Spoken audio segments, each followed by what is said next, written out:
ಪರಿಚಯ. ಅವರು ವೈದ್ಯರಾದರು, ಪ್ರವೃತ್ತಿಯಲ್ಲಿ ಅಧ್ಯಾತ್ಮ ಚಿಂತಕರು. ಇವರು MBBS MD ಮಾಡಿ ಫಿಸಿಷಿಯನ್ ಆಗಿ ಕಾರವಾರದಲ್ಲಿ ಸೇವೆ ಸಲ್ಲಿಸ್ತಿದ್ದಾರೆ. 20 ವರ್ಷದಿಂದ ಅಧ್ಯಾತ್ಮ ಕ್ಷೇತ್ರದಲ್ಲಿ ತಮ್ಮನ್ನು ತೊಡಗಿಸಿಕೊಂಡಿದ್ದಾರೆ. ಆಶವಿದ್ಯೆಯನ್ನು ಪರಮಾರ್ಥಾನಂದಜಿ ಅವರಲ್ಲಿ ಮಾರ್ಗದರ್ಶನದಲ್ಲಿ ಅಭ್ಯಾಸ ಮಾಡ್ತಿದ್ದಾರೆ ಮತ್ತು 10-12 ವರ್ಷದಿಂದ ಗೀತಾ ಜ್ಞಾನ ಯಜ್ಞ ನಡೆಸುತ್ತಿದ್ದಾರೆ. ಇವರು ಭಗವದ್ಗೀತೆಯ ಮೊದಲನೇ ಅಧ್ಯಾಯದಿಂದ ಇಂದಿನವರೆಗೆ 2 ಅಧ್ಯಾಯಗಳನ್ನ ಸಾರಾಂಶವನ್ನ ಹೇಳಿದ್ದಾರೆ ನಮ್ಗೆ. ಮೊದಲು ಸಾರಾಂಶ ಹೇಳಕ್ ಮುಂಚೆನೆ ಹೇಳಿದ್ರು, ಆ ಭಗವದ್ಗೀತೆ ದಿನ ಓದೋದ್ರಿಂದ ನಮ್ಮ ಕಲ್ಮಶಗಳನ್ನ ಹೇಗೆ ದೂರ ಮಾಡ್ಕೋಬಹುದು ಅಂತ ಎಕ್ಸಾಂಪಲ್ ಮುಖಾಂತರ ಹೇಳಿದ್ರು. ಮತ್ತೆ ಜೀವನದಲ್ಲಿ ಅಂತರಂಗದಲ್ಲಿ ಸ್ವತಂತ್ರವನ್ನು ಬಿಡು, ನೀನು ಬಾಹ್ಯದಲ್ಲಿ ಬಿಡಿಸ್ಕೊ ಅಂತ ಹೇಳ್ತಾ ಇದಾರೆ. ಅಂದ್ರೆ ನಾವ್ ಮಾಡ್ಬೇಕಾದ್ರೆ ಕೆಲಸಗಳನ್ನ ಹೇಗ್ ಮಾಡ್ಬೇಕು ಅಂತ ಒಂದೊಂದೇ ಸೂಚನೆ ಕೊಡ್ತಿದ್ದಾರೆ. ಮೊದಲನೇ ಅಧ್ಯಾಯದಲ್ಲಿ ಅರ್ಜುನ ವಿಷಾದ ಯುಗದಿಂದ ಅವ್ನು ಬಿಡಿಸ್ಕೊಂಡು ಜ್ಞಾನಯುಗ ಕರ್ಕೊಂಡ್ಬಂದ್ರು. ಜ್ಞಾನಯುಗದಲ್ಲಿ ಅಂದ್ರೆ ಸಾಂಖ್ಯ ಯುಗದಲ್ಲಿ ಆತ್ಮನ ಲಕ್ಷಣಗಳನ್ನ ಹೇಳಿದ್ರು. ಮತ್ತೆ ಸ್ಥಿತ ಪ್ರಜ್ಞಾನ ಲಕ್ಷಣಗಳು, ಜ್ಞಾನಯೋಗ ಹೇಗಿರುತ್ತೆ ಮತ್ತು ಶರಣಾಗತಿ ಯಾಕಾಗ್ಬೇಕು ನಾವು, ಮತ್ತೆ ಹೇಗೆ ನಾವು ಜೀವನದಲ್ಲಿ ಸಾಗಿದಾಗ ನಾವು ಆ ವಿಷಯಗಳನ್ನ ಬಿಡಿಸ್ಕೊಂಡಾಗ ಮಾತ್ರ ಸ್ಥಿತ ಪ್ರಜ್ಞಾ ಆಗೋಕೆ ಸಾಧ್ಯ ಆಗತ್ತೆ ಅಂತ ಅವ್ರು ತುಂಬಾ ಚೆನ್ನಾಗಿ ಹೇಳಿದ್ದಾರೆ. ಅಂದ್ರೆ ಗುರುವಿನ ಶರಣಾಗತಿ ಮೊದ್ಲು ಬೇಕು, ನಂತರ ಜ್ಞಾನ ಪಡ್ಕೋಬೇಕು, ನಂತರ ಕರ್ಮಯೋಗದಿಂದ ನಾವು ಕೆಲಸಗಳನ್ನ ಕಾರ್ಯಗಳನ್ನ ಆಚರಿಸ್ತಾ ಸ್ಥಿತ ಪ್ರಜ್ಞ ಆದಾಗ ಮಾತ್ರ ಭಗವಂತನ ಕಡೆ ಹೋಗೋದಿಕ್ಕೆ ಸಾಧ್ಯ ಅಂತ ಹೇಳಿದ್ರು. ಈ ದಿನ ಅವರು 3ನೇ ಅಧ್ಯಾಯದ ಕರ್ಮಯೋಗವನ್ನು ಹೇಳಕ್ ಬರ್ತಿದ್ದಾರೆ. ಅವರಿಗೆ ನಮ್ಮ ವಿಕಸನ ವೃಂದದ ಪರವಾಗಿ ತುಂಬು ಹೃದಯದ ಸ್ವಾಗತವನ್ನ ಕೊಡ್ತಾ ಅವರು ನಮಗೆ ಗೀತಾ ಜ್ಞಾನವನ್ನ ಈ ನಮಗೆ ಅಂದ್ರೆ ಸಾಮಾನ್ಯರಾದ ನಮಗೆ ಸರಳ ಗಹನವಾದ ವೇದಾಂತವನ್ನ ಸರಳವಾಗಿ ಹೇಳ್ತಾರೆ. ನಮಗೆ ತುಂಬಾ ಸುಲಲಿತವಾಗಿ ಅದು ಕೇಳಿಸ್ತಾ ಇದೆ. ನಿಮ್ಗೆ ತುಂಬು ಹೃದಯದ ಸ್ವಾಗತವನ್ನು ಕೋರುತ್ತಾ ನೀವು ಮಾತಾಡ್ಬೇಕಂತ ಕೇಳ್ಕೊಳ್ತಾ ಇದ್ದೀನಿ. ಧನ್ಯವಾದಗಳು ಮೀನಾಕ್ಷಿ ಅವರೇ.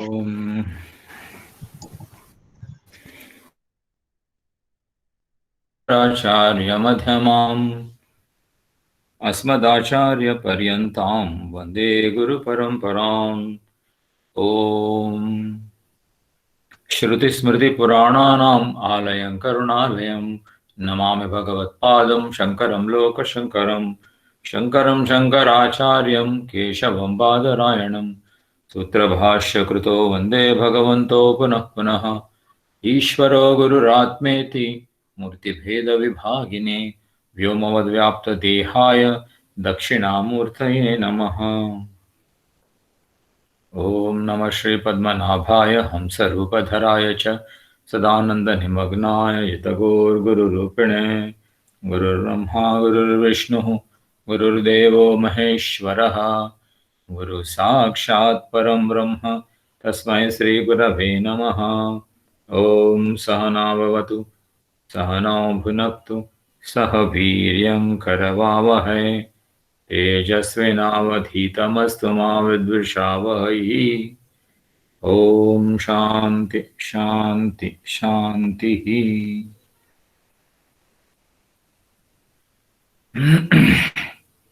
ನಾರಾಯಣಂ ನಮಸ್ಕೃತ್ಯ ನರಂ ಚೈವ ನರೋತ್ತಮಂ ದೇವೀಂ ಸರಸ್ವತೀಂ ವ್ಯಾಸಂ ತತೋ ಜಯಮುದೀರಯೇತ್. ಶ್ರೀಹರಿಂ ಪರಮಾನಂದಂ ಉಪದೇಷ್ಟಾರಮೀಶ್ವರಂ ವ್ಯಾಪಕಂ ಸರ್ವಲೋಕಾನಾಂ ಕಾರಣಂ ತನ್ನಮಾಮ್ಯಹಂ. ಅಥ ಧ್ಯಾನಂ. ಓಂ ಪಾರ್ಥಾಯ ಪ್ರತಿಬೋಧಿತಾಂ ಭಗವತಾ ನಾರಾಯಣೇನ ಸ್ವಯಂ ವ್ಯಾಸೇನ ಗ್ರಥಿತಾಂ ಪುರಾಣಮುನಿನಾ ಮಧ್ಯೆ ಮಹಾಭಾರತಂ. ಅದ್ವೈತಾಮೃತವರ್ಷಿಣೀಂ ಭಗವತೀಂ ಅಷ್ಟಾದಶಾಧ್ಯಾಯಿನೀಂ ಅಂಬ ತ್ವಾಮನುಸಂದಧಾಮಿ ಭಗವದ್ಗೀತೆ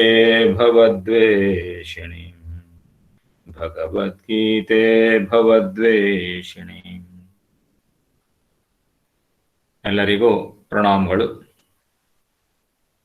ಇಂದು ಅಕ್ಷಯ ತೃತೀಯ, ಒಂದು ಪರ್ವಕಾಲ. ವರ್ಷದ 3.5 ಶ್ರೇಷ್ಠವಾದಂತಹ ಮುಹೂರ್ತಗಳಲ್ಲಿ 3.5 ದಿನಗಳ ಶ್ರೇಷ್ಠವಾದ ಮುಹೂರ್ತಗಳಲ್ಲಿ ಇದು ಒಂದು. ಯಾವುದೇ ಒಂದು ಕಾರ್ಯವನ್ನು ಮಾಡುವ ಸಲುವಾಗಿ ಅತ್ಯಂತ ಪ್ರಾರಂಭ ಮಾಡುವ ಸಲುವಾಗಿ ಪ್ರಶಸ್ತವಾಗಿರುವಂತಹ ಒಂದು ಮುಹೂರ್ತ, ಸುಮುಹೂರ್ತ. ಶ್ರೀಮನ್ನಾರಾಯಣನ ಹಾಗೆ ಪರಶುರಾಮ ಅವತಾರ ರೂಪದಲ್ಲಿರುವಂತಹ ಶ್ರೀಮನ್ನಾರಾಯಣನಿಗೆ ಪ್ರಾರ್ಥನೆ ಮಾಡಿ ಅವನೇ ತನ್ನ ಮುಖಾರವಿಂದದಿಂದ ಹೇಳಿರುವಂತಹ ಶ್ರೀಮದ್ ಭಗವದ್ಗೀತೆಯ ಅಭ್ಯಾಸವನ್ನು ಮುಂದುವರಿಸೋಣ. ಇಂದು ನಾವು ಶ್ರೀಮದ್ ಭಗವದ್ಗೀತೆಯ ತೃತೀಯೋಧ್ಯಾಯ ಕರ್ಮಯೋಗದ ಸಾರಾಂಶವನ್ನು ತಿಳ್ಕೊಳ್ಳಿಕ್ಕಿದ್ದೇವೆ. 2ನೇ ಅಧ್ಯಾಯದಲ್ಲಿ ಶ್ರೀಮನ್ನಾರಾಯಣನು ಶ್ರೀಕೃಷ್ಣ ಪರಮಾತ್ಮನು ಜಗದ್ಗುರುವಿನ ಒಂದು ರೂಪದಲ್ಲಿ ಆ ಒಂದು ಭೂಮಿಕೆಯಲ್ಲಿ ಪ್ರಾರಂಭದಿಂದಲೇ ಜ್ಞಾನಯೋಗದ ಪ್ರಶಂಸೆಯನ್ನು ಪ್ರಾರಂಭ ಮಾಡ್ತಾನೆ. ಅಧ್ಯಾಯದಲ್ಲಿ ಜ್ಞಾನಯೋಗ ಮತ್ತು ಕರ್ಮಯೋಗಗಳ ಎರಡನ್ನೂ ಕೂಡ ಪರಮಾತ್ಮನು ಹೇಳಿದರೂ ಕೂಡ ಜ್ಞಾನಯೋಗಕ್ಕೆ ಅವನು ಹೆಚ್ಚು ಒತ್ತು ಕೊಟ್ಟಿದ್ದಾನೆ. ಪ್ರಾರಂಭದಲ್ಲೇ ಜ್ಞಾನಯೋಗವೇ ಮೋಕ್ಷಕ್ಕೆ ಸಾಧನವು. ಜ್ಞಾನಯೋಗದಿಂದಲೇ ಎಂದರೆ ಜ್ಞಾನಿಗಳ ಸಂಸಾರ ರಾಗ ಶೋಕ ಮೋಹ ಎಂದರೆ ಸಂಸಾರ ದುಃಖದಿಂದ ಪಾರಾಗ್ತಾರೆ ಅಂತ ಹೇಳ್ತಾನೆ. ಅಶೋಚಾನನ್ವಶೋಚಸ್ತ್ವಂ ಪ್ರಜ್ಞಾವಾದಾಂಶ್ಚ ಭಾಷಸೆ ಗತಾಸು ನ ಗತಾಸೂಂಶ್ಚ ನಾನು ಶೋಚಂತಿ ಪಂಡಿತಾಃ. ಹೀಗೆ ಜ್ಞಾನಯೋಗದ ವೈಭವೀಕರಣ ಮಾಡ್ತಾನೆ. ಅಧ್ಯಾಯದ ಕೊನೆಯಲ್ಲಿ ಕೂಡ ಸ್ಥಿತಪ್ರಜ್ಞನ ಲಕ್ಷಣಗಳನ್ನು ಹೇಳ್ತಾ ಸ್ಥಿತಪ್ರಜ್ಞೆ ಅಂದರೆ ಜ್ಞಾನಿ, ಯಾವನು ಕರ್ಮಯೋಗಾಂತರ್ಗತ ಹೋಗಿ ಜ್ಞಾನಯೋಗಾಂತರ್ಗತ ಹೋಗಿ ಆತ್ಮಜ್ಞಾನವನ್ನು ಪಡ್ಕೊಂಡಿದ್ದಾನೋ ಅಂತಹ ಜ್ಞಾನಿ, ಮತ್ತು ಆತ್ಮಜ್ಞಾನದಲ್ಲಿ ಯಾರು ಸ್ಥಿರನಾಗಿದ್ದಾನೋ ಅವನಿಗೆ ಸ್ಥಿರ ಪ್ರಜ್ಞೆ ಅಥವಾ ಸ್ಥಿತಪ್ರಜ್ಞೆ ಅಂತ ಹೇಳ್ತೇವೆ. ಅವನ ಲಕ್ಷಣಗಳನ್ನು ಹೇಳ್ತಾ ಕೂಡ ಹೇಳ್ತಾನೆ, ಅವನು ಬ್ರಾಹ್ಮಿ ಸ್ಥಿತಿ, ಏಷಾ ಬ್ರಾಹ್ಮಿ ಸ್ಥಿತಿ ಪಾರ್ಥ, ಅವನ ಸ್ಥಿತಿ ಬ್ರಾಹ್ಮಿ ಸ್ಥಿತಿಯಾಗಿದೆ, ಬ್ರಹ್ಮಾನಂದ ಸ್ಥಿತಿಯಾಗಿದೆ, ನಿಜಾನಂದದ ಸ್ಥಿತಿಯಾಗಿದೆ. ಮತ್ತು ಆ ಸ್ಥಿತಿಯಲ್ಲಿ ಅವನು ಉಳಿದುಕೊಂಡು ಬ್ರಹ್ಮ ನಿರ್ವಾಣ ಮೃಚ್ಛತಿ, ಬ್ರಹ್ಮ ನಿರ್ವಾಣವನ್ನು ಪಡೆದುಕೊಳ್ಳುತ್ತಾನೆ, ಬ್ರಹ್ಮೀಭೂತನಾಗ್ತಾನೆ, ವಿದೇಹ ಮುಕ್ತಿಯನ್ನು ಪಡೀತಾನೆ. ಮತ್ತು ಇವೆರಡರ ನಡುವೆ ಕರ್ಮಯೋಗವನ್ನು ಸಂಕ್ಷಿಪ್ತವಾಗಿ ಹೇಳ್ತಾನೆ.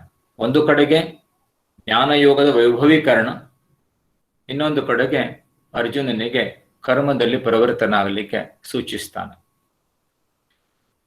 ಈ ರೀತಿಯ ಒಂದು ದ್ವಂದ್ವವನ್ನು ಕೇಳಿದ ನಂತರ ಅರ್ಜುನನು ಸ್ವಲ್ಪ ಗಲಿಬಿಲಿಗೊಳ್ತಾನೆ, ಅವನು ಭ್ರಮಿತನಾಗ್ತಾನೆ ಮತ್ತು ತನ್ನ ಸಂಶಯವನ್ನು ಪರಮಾತ್ಮನಲ್ಲಿ ವ್ಯಕ್ತಪಡಿಸ್ತಾನೆ.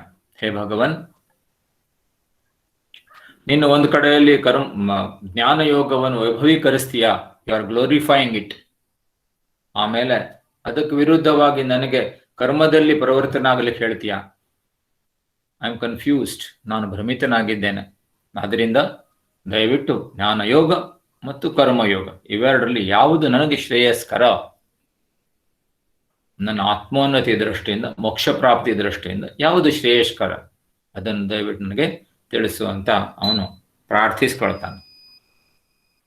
ಹೀಗೆ ಪ್ರಾರಂಭವಾದಂತಹ 2ನೇ ಅಧ್ಯಾಯದಲ್ಲಿ ಅಭ್ಯಾಸ ದೃಷ್ಟಿಯಿಂದ ನಾವು ಮುಖ್ಯವಾಗಿ ಒಂದು 5 ಭಾಗವಾಗಿ ವಿಂಗಡಿಸಿ ನಾವು ಅಭ್ಯಾಸ ಮಾಡಬಹುದು.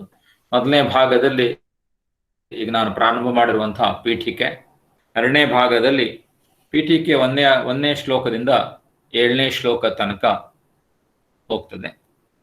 8ನೇ ಶ್ಲೋಕದಿಂದ 20ನೇ ಶ್ಲೋಕದ ಪೂರ್ವಾರ್ಧ ತನಕ ಕರ್ಮಯೋಗ ಸಾಧನೆಯ ಬಗ್ಗೆ ಪರಮಾತ್ಮ ಹೇಳ್ತಾನೆ. 20ನೇ ಶ್ಲೋಕದ ಉತ್ತರಾರ್ಧದಿಂದ 29ನೇ ಶ್ಲೋಕದವರೆಗೆ ಜ್ಞಾನಿಯ ನಡವಳಿಕೆ ಬಗ್ಗೆ, ಜ್ಞಾನಿಯ ಕರ್ತವ್ಯಗಳ ಬಗ್ಗೆ ಪರಮಾತ್ಮ ಹೇಳ್ತಾನೆ.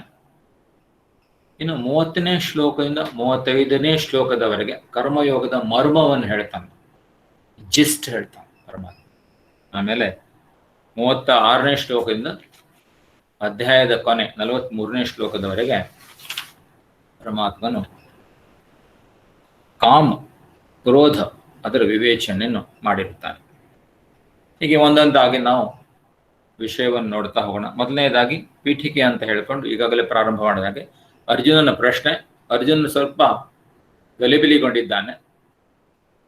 ಆದ್ದರಿಂದ ಶ್ರೀಕೃಷ್ಣ ಪರಮಾತ್ಮನಿಗೆ ಪ್ರಶ್ನೆ ಕೇಳ್ತಾನೆ. ಇವೆಲ್ಲ ನಮ್ಮೆಲ್ಲ ಪ್ರಶ್ನೆಗಳೇ, ಆಧ್ಯಾತ್ಮಿಕ ಸಾಧನೆಯಲ್ಲಿರುವಂತಹ ಎಲ್ಲ ಸಾಧಕರ ಪ್ರಶ್ನೆಗಳೇ. ಜ್ಞಾನಯೋಗ ಶ್ರೇಷ್ಠನೋ ಕರ್ಮಯೋಗ ಶ್ರೇಷ್ಠನೋ, ಯಾವ ಯೋಗದ ಅಂತರ್ಗತ ಹೋದರೆ ನನಗೆ ಶ್ರೇಯಸ್ಕರ, ಈ ಪ್ರಶ್ನೆಯನ್ನು ಅವನು ಕೇಳ್ತಾನೆ. ಆವಾಗ ಶ್ರೀಕೃಷ್ಣ ಪರಮಾತ್ಮ ಅದರ ಒಂದು ಬ್ಯಾಕ್ಗ್ರೌಂಡ್, ಉಪನಿಷತ್ತುಗಳು ಮತ್ತು ಶಾಸ್ತ್ರಗಳು ಏನು ಹೇಳ್ತವೆ? ಶಾಸ್ತ್ರಗಳು ಹೇಳ್ತವೆ ಜ್ಞಾನಯೋಗ ಮತ್ತು ಕರ್ಮಯೋಗಗಳು ಒಂದಕ್ಕೊಂದು ಪರ್ಯಾಯವಾದಂತಹ ಯೋಗಗಳೆಲ್ಲ. ಜ್ಞಾನಯೋಗ ಒಂದೇ, ಕೇವಲ ಜ್ಞಾನಯೋಗವೇ ನಮಗೆ ಮೋಕ್ಷವನ್ನು ದೊರಕಿಸಿಕೊಡಬಲ್ಲದು. ಅಂದರೆ ಜ್ಞಾನಾದೇವತು ಕೈವಲ್ಯಂ, ಜ್ಞಾನದಿಂದಲೇ ಮೋಕ್ಷವು. ಮತ್ತು ಜ್ಞಾನವನ್ನು ಜ್ಞಾನಯೋಗಾಂತರ್ಗತ ಶ್ರವಣ ಮನನ ನಿಧಿಧ್ಯಾಸನಗಳಿಂದಲೇ ಗುರುಗಳ ಮಾರ್ಗದರ್ಶನದಲ್ಲಿಯೇ ನಾವು ಅದನ್ನು ಹೊಂದುವಂಥದ್ದು. ಅದರಿಂದ ಜ್ಞಾನ ಒಂದೇ ಮೋಕ್ಷಕ್ಕೆ ಸಾಧನೆ. ಆದರೆ ಜ್ಞಾನ ಮಾರ್ಗ ಅಂತರ್ಗತ ಸಾಧನೆ ಅಷ್ಟು ಸುಲಭವಲ್ಲ. ಜ್ಞಾನಯೋಗಾಂತರ್ಗತ ಹೋಗುವ ಸಾಧಕನಿಗೆ ನ್ಯೂನತಮ ಕೆಲವೊಂದು ಅರ್ಹತೆಗಳಿರಬೇಕು. ಅದಕ್ಕೆ ಜ್ಞಾನ ಯೋಗ್ಯತೆ ಅಂತ ಹೇಳ್ತೇವೆ. ಮನಸ್ಸು ತಕ್ಕ ಮಟ್ಟಿಗೆ ಶುದ್ಧವಾಗಿರಬೇಕು, ಚಿತ್ತ ಶುದ್ಧಿ ಅಂತ ಹೇಳ್ತೇವೆ. ಮನಸ್ಸಿನ ಏಕಾಗ್ರತೆ ಇರಬೇಕು. ಗುರುಗಳು ಏನು ಉಪದೇಶವನ್ನು ಮಾಡ್ತಾರೆ ಅದನ್ನು ಗ್ರಹಣ ಮಾಡುವಂಥ, ಧಾರಣ ಮಾಡುವಂಥ ಶಕ್ತಿಯನ್ನು ಅವನು ಬೆಳೆಸ್ಕೊಂಡಿರಬೇಕು. ಮನಸ್ಸಿನ ವಿಕ್ಷಿಪ್ತತೆಯನ್ನು ಅವನು ಹಿಡಿದಲ್ಲಿಟ್ಕೊಳ್ಬೇಕು. ಇಂದ್ರಿಯಗಳ ನಿಗ್ರಹ, ತಕ್ಕ ಮಟ್ಟಿಗೆ ಇಂದ್ರಿಯಗಳ ನಿಗ್ರಹ, ಮನಸ್ಸಿನ ನಿಗ್ರಹ,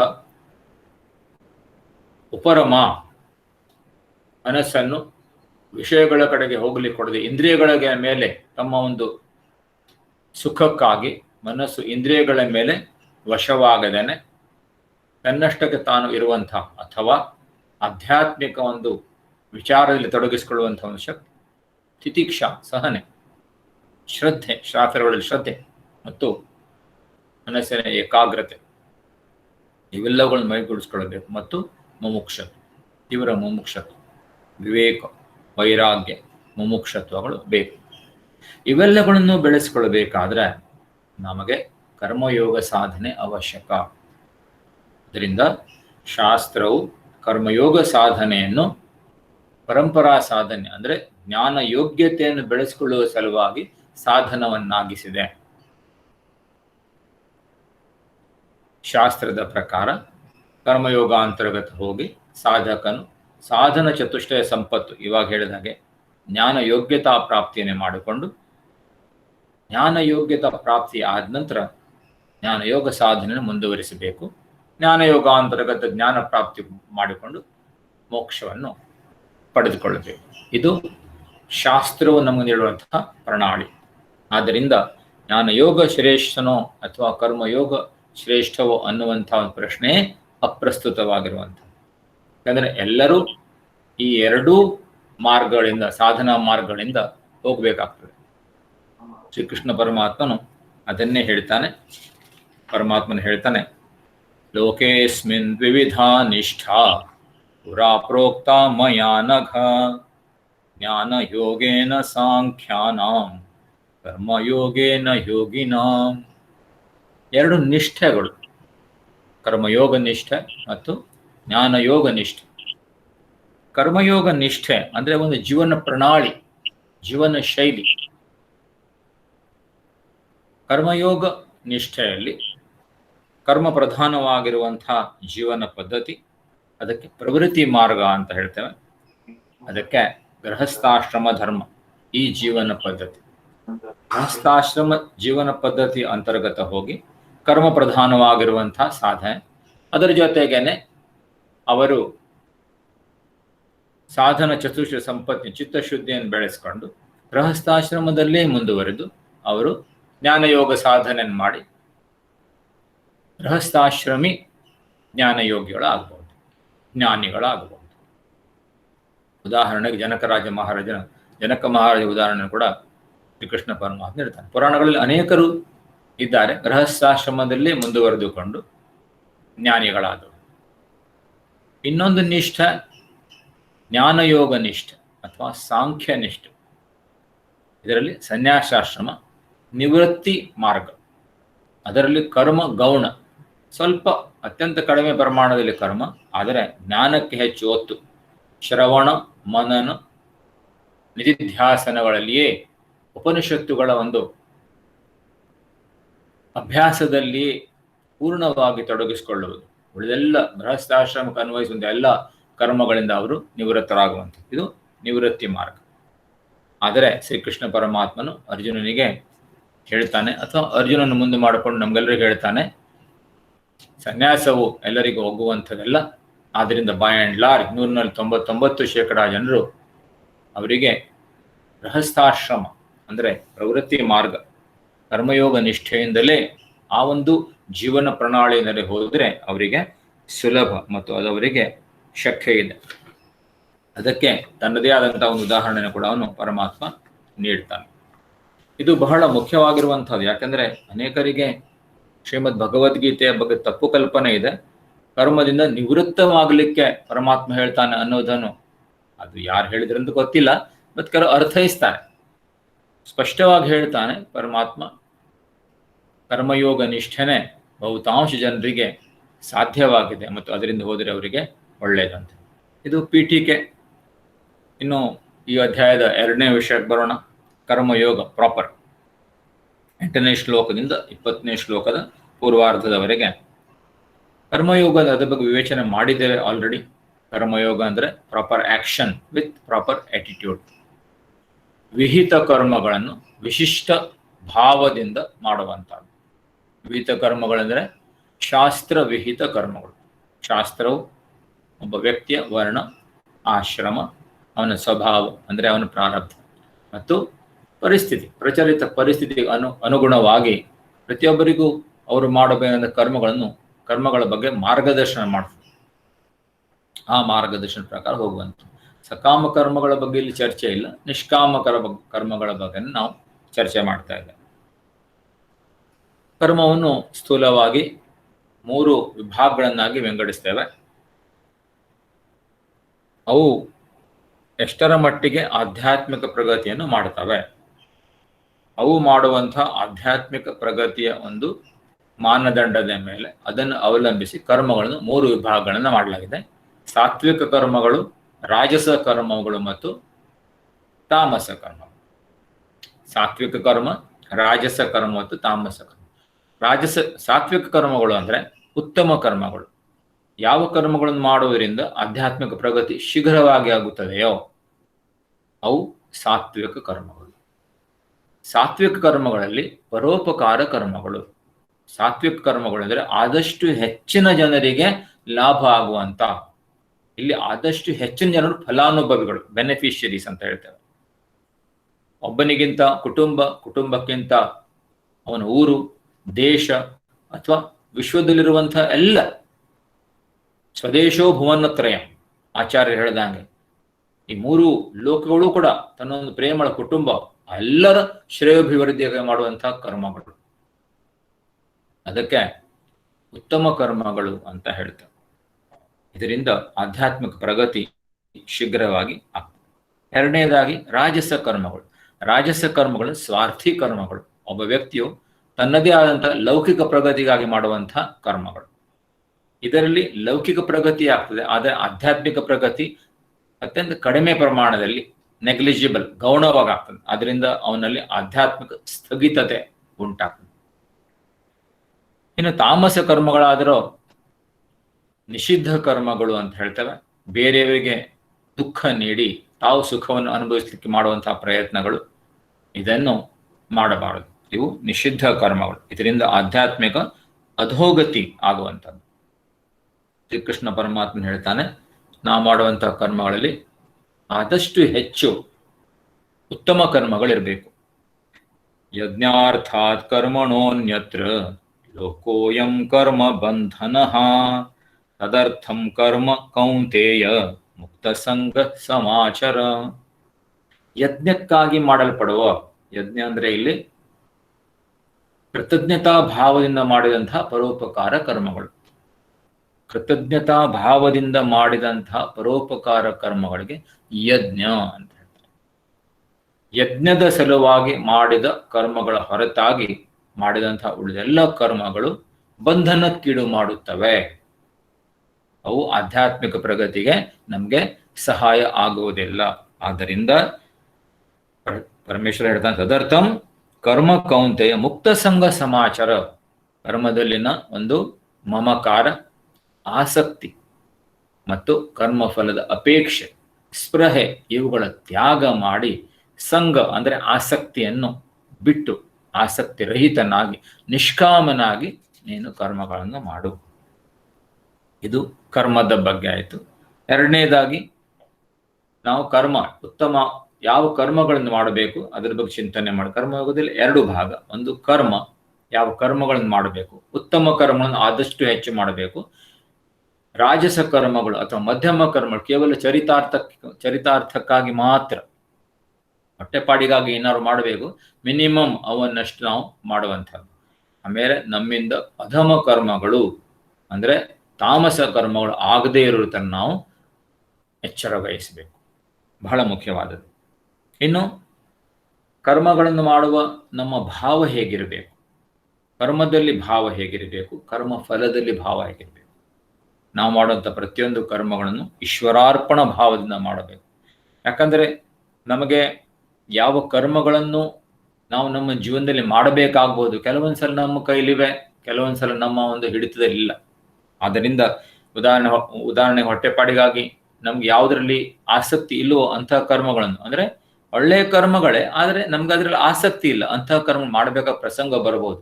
ಆವಾಗ ಮನಸ್ಸಿನಲ್ಲಿ ನಾವು ಸಂಘರ್ಷವನ್ನು ಮಾಡ್ಕೊಳ್ತಾ ಇರೋದಕ್ಕಿಂತ ಈಶ್ವರಾರ್ಪಣ ಮಾಡುವಂತಹ ಕರ್ಮಗಳೆಲ್ಲವೂ ಪ್ರಿಯ ಮತ್ತು ಅಪ್ರಿಯ ಅಂತ ಏನಿಲ್ಲ. ಯಾವುದು ಕರ್ಮವನ್ನು ನನಗೆ ಮಾಡಬೇಕಾಗಿದೆಯೋ ಅದರಲ್ಲಿ ನಾನು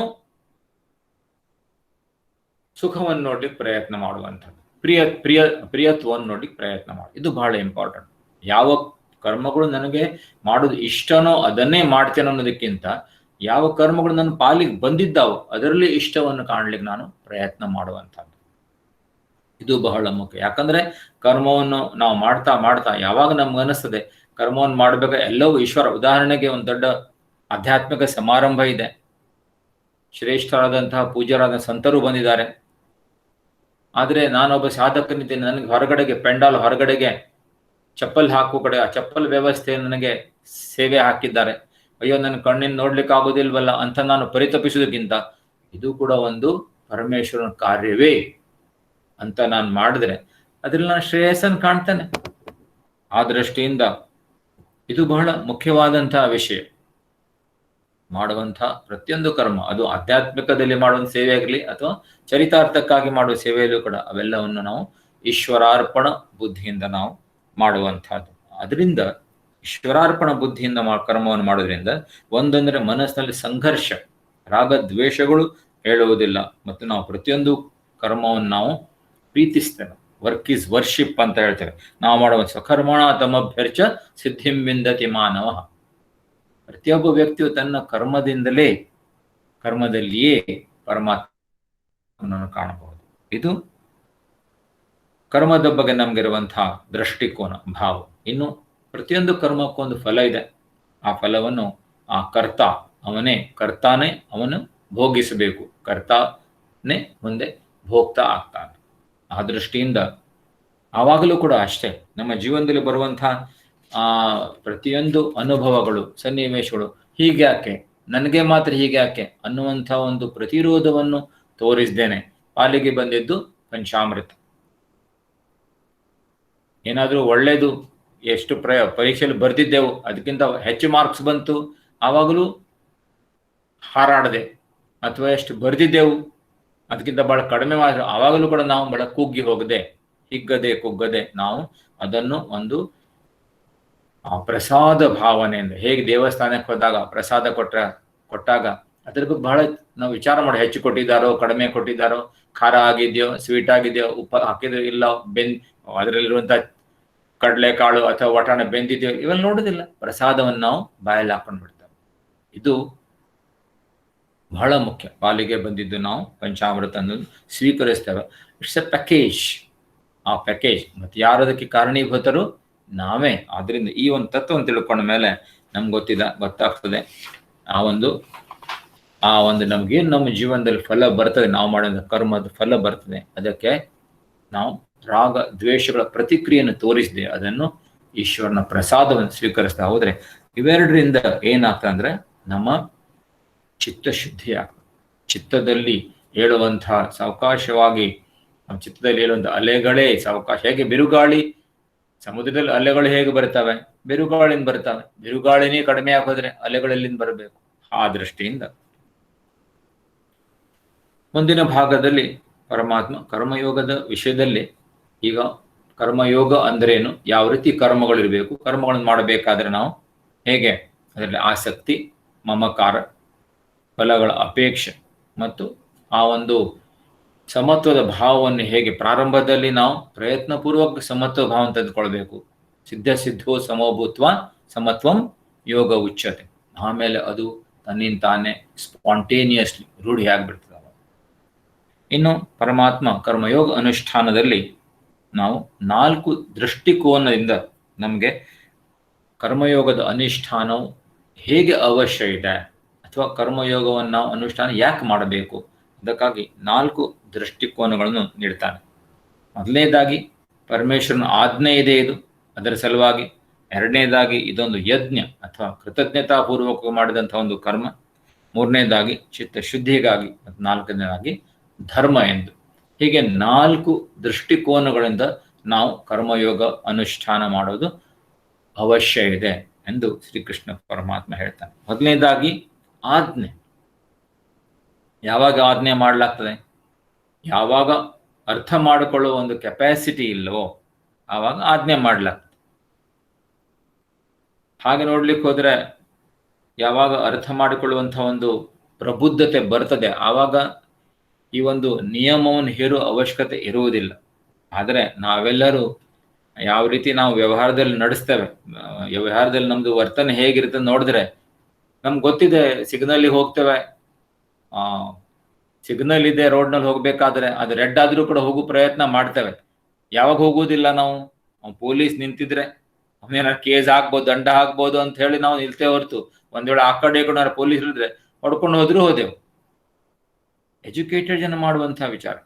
ಆ ದೃಷ್ಟಿಯಿಂದ ಒಂದು ನಿಯಮ, ಯಾಕಂದ್ರೆ ಈ ಒಂದು ಪರಮೇಶ್ವರ ಸೃಷ್ಟಿಕರ್ತ ಇದ್ದಾನೆ. ಈ ಸೃಷ್ಟಿ ಕಲ್ಪಾದಿಯಿಂದ ಕಲ್ಪಾಂತ್ಯದವರೆಗೆ ಸುಸೂತ್ರವಾಗಿ ನಡ್ಕೊಂಡು ಹೋಗೋ ಸಲುವಾಗಿ ಅವನು ಕೆಲವೊಂದು ನಿಯಮಗಳನ್ನ ಹಾಕಿದ್ದಾನೆ. ಆ ನಿಯಮಗಳಿಗೆ ಕರ್ಮಫಲ ನ್ಯಾಯ ಅಂತ ಹೇಳ್ತಾರೆ. ಲಾಸ್ ಆಫ್ ಕರ್ಮ, ಕರ್ಮಫಲ ನ್ಯಾಯ. ಈ ಕರ್ಮಫಲ ನ್ಯಾಯ ಪರಮೇಶ್ವರನೇ ಮಾಡಿದ್ದಾನೆ. ಯಾಕೆ? ಮತ್ತು ಈ ಕರ್ಮಫಲ ನ್ಯಾಯಗಳು ಸರಿಯಾಗಿ ಇಂಪ್ಲಿಮೆಂಟ್ ಆಗ್ಬೇಕು. ಕೇವಲ ಕಾನೂನು ಮಾಡಿದ್ರಾಗಲಿಲ್ಲ, ಅವನು ಇಂಪ್ಲಿಮೆಂಟಿಂಗ್ ಅಥಾರಿಟಿ ಬೇಕು. ಎರಡೂ ಅವನೇ, ಪರಮೇಶ್ವರನೇ.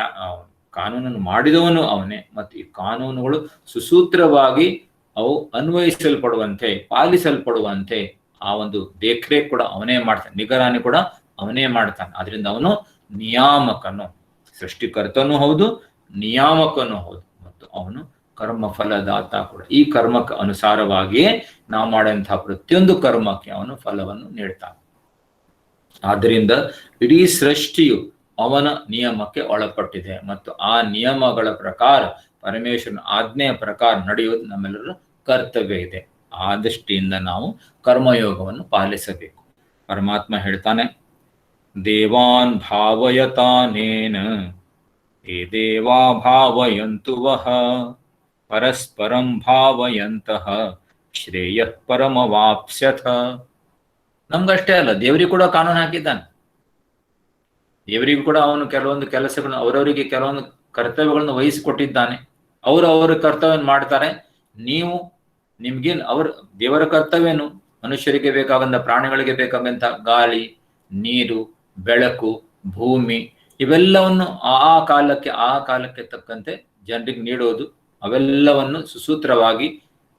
ಆಮೇಲೆ ಯಮಧರ್ಮರಾಯನ ಕೆಲಸಗಳು ಬೇರೆ, ಹೀಗೆ ಬೇರೆ ಬೇರೆ ದೇವರುಗಳಿಗೆ ಬೇರೆ ಬೇರೆ ಕೆಲಸವನ್ನು ಪರಮೇಶ್ವರ ಹಂಚಿಕೊಟ್ಟಿದ್ದಾನೆ. ಅವರೆಲ್ಲರೂ ಅದನ್ನು ಮಾಡ್ತಾರೆ. ಮತ್ತು ಮನುಷ್ಯರ ಕರ್ತವ್ಯನು, ದೇವರು ನಮ್ಗೇನು ಒಳ್ಳೇದು ಮಾಡಿದ್ದಾನೆ, ನಮ್ಗೆ ಊಟಕ್ಕೆ ಊಟಕ್ಕೆ ಕೊಟ್ಟಿದ್ದಾನೆ, ತಿಂಡಿ ಕೊಟ್ಟಿದ್ದಾನೆ, ಗಾಳಿ ಕೊಟ್ಟಿದ್ದಾನೆ.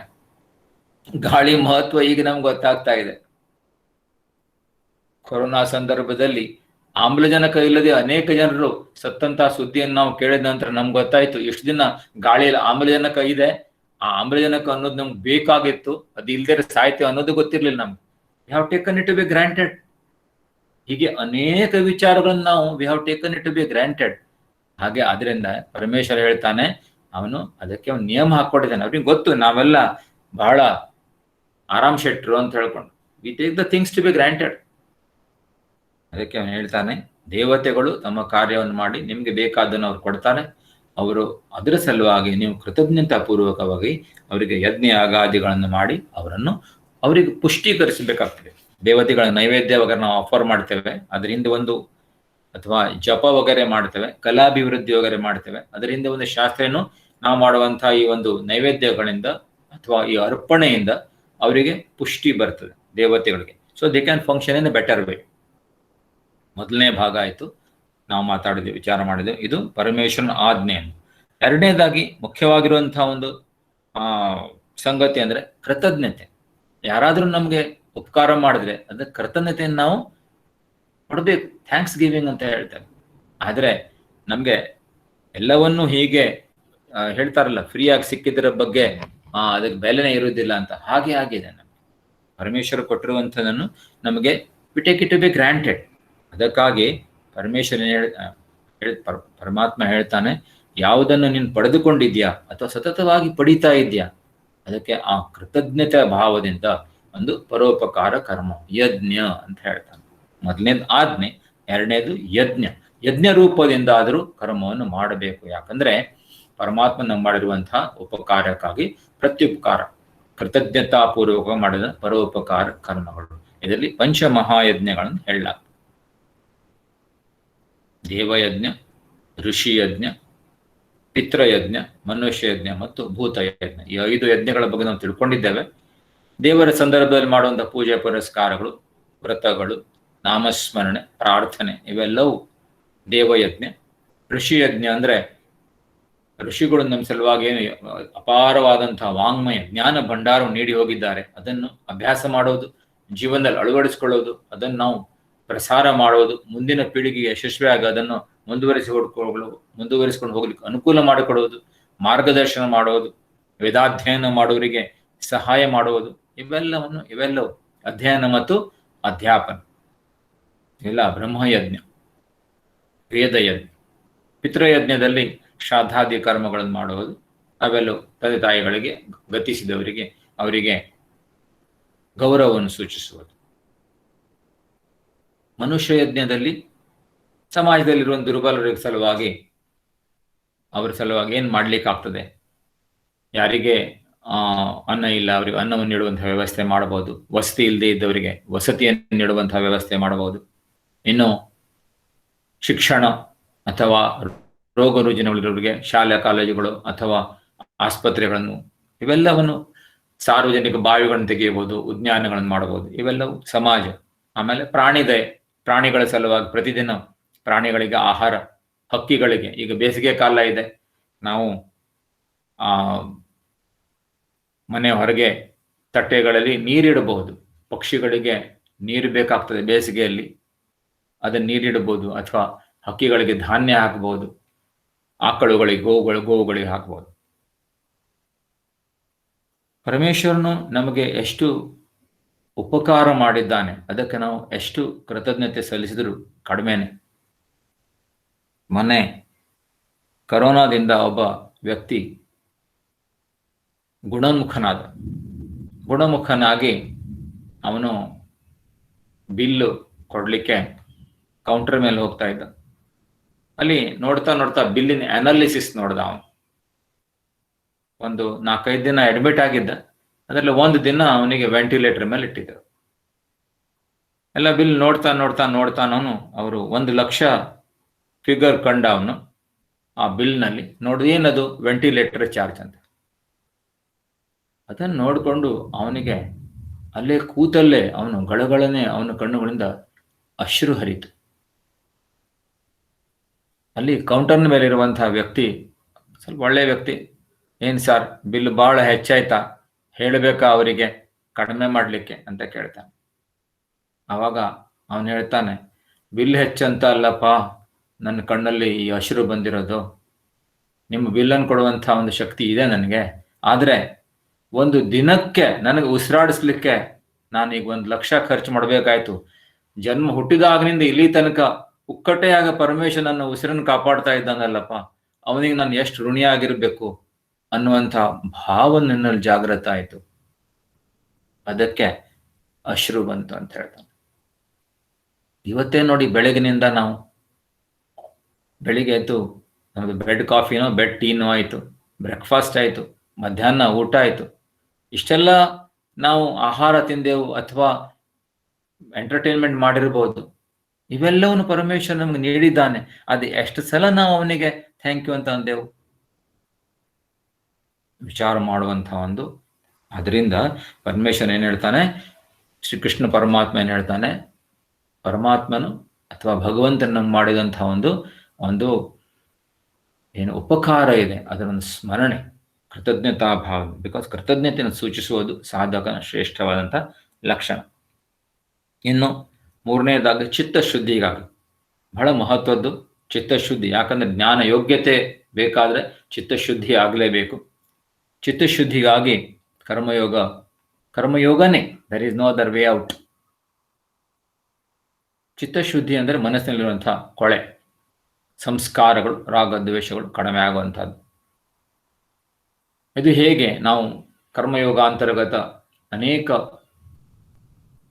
ಪ್ರಕಾರದ ಕರ್ಮಯೋಗನ ಅಳವಡಿಸ್ಕೊಳ್ತೇವೆ. ಅದರಲ್ಲಿ ಉಪಾಸನೆ ಕೂಡ ಬಂತು. ಪಾರಾಯಣವನ್ನು ನಾವು ಕೇಳ್ತೇವೆ, ಪಾರಾಯಣವನ್ನು ಮಾಡ್ತೇವೆ, ಸ್ತೋತ್ರಗಳನ್ನು ಓದ್ತೇವೆ, ಸ್ತೋತ್ರಗಳನ್ನು ಕೇಳ್ತೇವೆ, ಹರಿಕಥೆಗಳನ್ನು ಓದ್ತೇವೆ, ಭಗವದ್ಗೀತೆಯನ್ನು ಓದ್ತೇವೆ, ಇವೆಲ್ಲ ಅಥವಾ ನಾಮ ಜಪವನ್ನು ಮಾಡ್ತೇವೆ. ಇವೆಲ್ಲ ಮಾಡ್ತಾ ಮಾಡ್ತಾ ಮಾಡ್ತಾ ಮಾಡ್ತಾ ಕೆಲವೊಂದು ಸಲಗಳು ಅರ್ಥ ಗೊತ್ತಿರುವುದಿಲ್ಲ ನಮಗೆ, ಆದ್ರೂ ನಮ್ಮಲ್ಲಿ ಚಿತ್ತಶುದ್ಧಿ ಆಗ್ತದೆ. ಅದೇ ನಾವು ಉದಾಹರಣೆ ನೋಡಿದೆವು, ಇದ್ದಲ್ಲಿ ಹಾಕುವಂತಹ ಗೋಣಿ ಚೀಲ, ಅದರಲ್ಲಿ ನೀರು ತುಂಬಿ ತಂದರೂ ಕೂಡ ನೀರು ಉಳಿಲಿಲ್ಲ.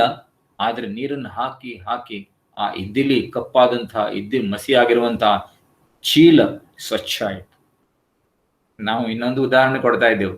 ಆ ಉದಾಹರಣೆ ಸ್ವಲ್ಪ ಈಗಿನ ಕಾಲದಲ್ಲಿ ಉದಾಹರಣೆ ಕೊಡಬೇಕಾದ್ರೆ ಅರ್ಥ ಆಗುವಂತ ಉದಾಹರಣೆ ಕೊಡಬೇಕು.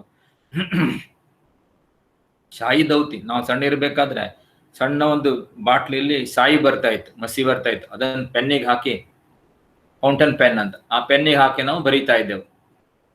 ಆಮೇಲೆ ಅದು ಕೆಲವೊಂದ್ಸಲ ಶಾಯಿ ಮುಗಿದೋಗಿರ್ತದೆ. ಆವಾಗ ಅದು ಶಾಯಿ ಇದು ದೌತಿ ಇರ್ತದಲ್ಲ, ಗ್ಲಾಸಿನ ಬಾಟ್ಲಿ, ಅದು ಚಿಕ್ಕದು ಬಾಟ್ಲಿ ಗ್ಲಾಸಿಂದು, ಅದು ಮಸಿ ಆಗಿರ್ತದೆ. ಏನೋ ಆಟಕ್ಕೆ ಬೇಕು ಅಂತ ನಾವು ಅದು ಬೇಕಂದ್ರೆ ಅದು ಮಸಿ ಆಗಿರ್ತದೆ. ನಾವೇನು ಮಾಡ್ತಿದ್ದೆವು, ನೀರಿನ ಕೆಳಗೆ ಹಿಡಿತಾ ಇದ್ದೆವು. ನೀರನ್ನು, ಆ ಶುದ್ಧವಾದ ನೀರನ್ನು ಅದರಲ್ಲಿ ಹರಿಸಿ ಹರಿಸಿ ಹರಿಸಿ ಎಲ್ಲ ಮಸಿ ಹೋಗ್ಬಿಟ್ಟು ಆ ಬಾಟ್ಲೆ ಶುದ್ಧವಾಗ್ತಿತ್ತು, ಶುದ್ಧವಾಗಿ ಟ್ರಾನ್ಸ್ಪರೆಂಟ್ ಆಗಿ ಕಾಣ್ತಿತ್ತು. ಅದೇ ರೀತಿ ಇದೆ ಮನಸ್ಸುಗಳು. ಮನಸ್ಸಿನಿಂದ ಯಾವಾಗ ಈ ಭಗವದ್ಗೀತೆಯ ಒಂದು ಶ್ರವಣ ಮತ್ತು ಅದರ ಒಂದು ಅಧ್ಯಾಪನ ಪಠಣ ಆಗ್ತಾ ಆಗ್ತಾ ಆಗ್ತಾ ಆ ಗೀತೆಯ ಒಂದು ಸತ್ಸಂಗದಿಂದಲೇ ಮನಸ್ಸಿನ ಕೊಳೆ ಪೂರ್ತಿ. ಅದರಿಂದ ಚಿತ್ತಶುದ್ಧಿಗಾಗಿ ಕರ್ಮಯೋಗ. ಮೊದಲನೇದಾಗಿ ಪರಮೇಶ್ವರನ ಆಜ್ಞಾ ಪಾಲನೆಯೆಂದು ಕರ್ಮಯೋಗ. ಎರಡನೇದಾಗಿ ಯಜ್ಞ, ಗೌರವ ಸೂಚಿತ ಕೃತಜ್ಞತೆಯನ್ನು ಸೂಚಿಸುವ ಸಲುವಾಗಿ ಮಾಡುವಂಥ ಯಜ್ಞ. ಮೂರನೇದಾಗಿ ಚಿತ್ತಶುದ್ಧಿಗಾಗಿ. ನಾಲ್ಕನೇದು ಧರ್ಮದ ಅನುಷ್ಠಾನ. ಇದು ಬಹಳ ಇಂಪಾರ್ಟೆಂಟ್. ಧರ್ಮಾನುಷ್ಠಾನದ ಒಂದು ಭಾಗ ಎಂದು ನಾವು ಕರ್ಮಯೋಗವನ್ನು ಮಾಡುವಂಥದ್ದು. ಧರ್ಮ ಅಂದ್ರೆ ಯಸಾಧ್ಯಾತ್ ಅಭ್ಯುದಯ ನಿಶ್ರೇಯಸ್ ಧರ್ಮ. ಯಾವುದರ ಪರಿಪಾಲನೆಯಿಂದ ಸಕಲ ಪ್ರಾಣಿ ಮಾತ್ರರ ಒಂದು ಲೌಕಿಕ ಪ್ರಗತಿ ಆಗ್ತದೋ, ಆಧ್ಯಾತ್ಮಿಕ ಉನ್ನತಿ ಆಗ್ತದೋ, ಮತ್ತು ಒಂದು ಒಳ್ಳೆಯ ಸಮಾಜ ನಿರ್ಮಿತಿ ಆಗ್ತದೆ. ಒಳ್ಳೆಯ ಸಮಾಜ ನಿರ್ಮಿತಿ ಆಗಬೇಕಾದ್ರೆ ಅದೊಂದು ವಾತಾವರಣ ಬೇಕು. ಈ ವಾತಾವರಣ ಹೇಗೆ ಸೃಷ್ಟಿಯಾಗ್ತದೆ?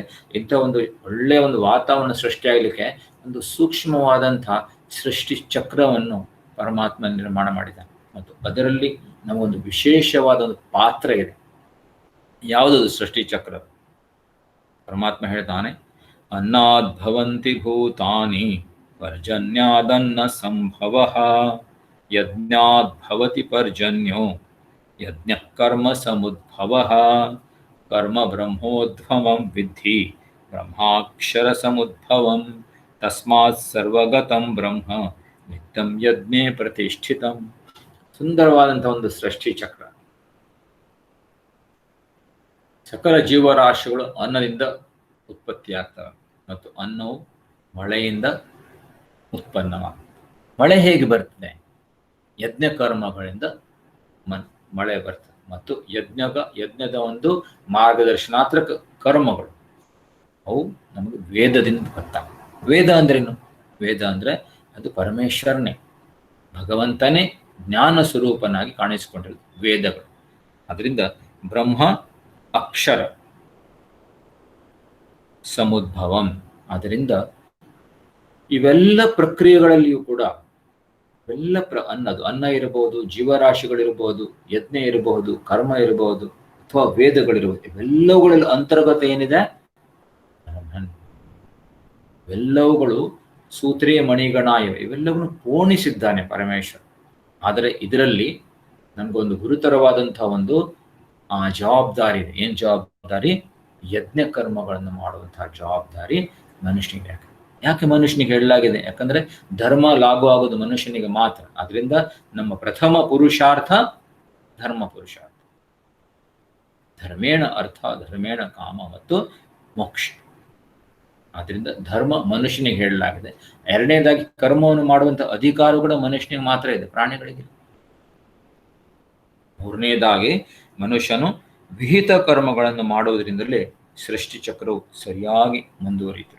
ಆದ್ದರಿಂದ ಮನುಷ್ಯನು ದ ವರ್ಲ್ಡ್ ಆರ್ಡರ್ ಅಥವಾ ಕಾಸ್ಮಿಕ್ ಹಾರ್ಮನಿ ಅಂತ ಹೇಳ್ತಾರೆ. ಈ ಒಂದೇನು ವೈಶ್ವಿಕ ಏನು ವ್ಯವಸ್ಥೆ ಇದೆ, ಒಂದು ಸುವ್ಯವಸ್ಥೆ ಇದೆ. ಆ ಸುವ್ಯವಸ್ಥೆಯ ಒಂದು ಇಂಪಾರ್ಟೆಂಟ್ ಕೊಂಡಿ ಅಂದ್ರೆ ಮನುಷ್ಯ.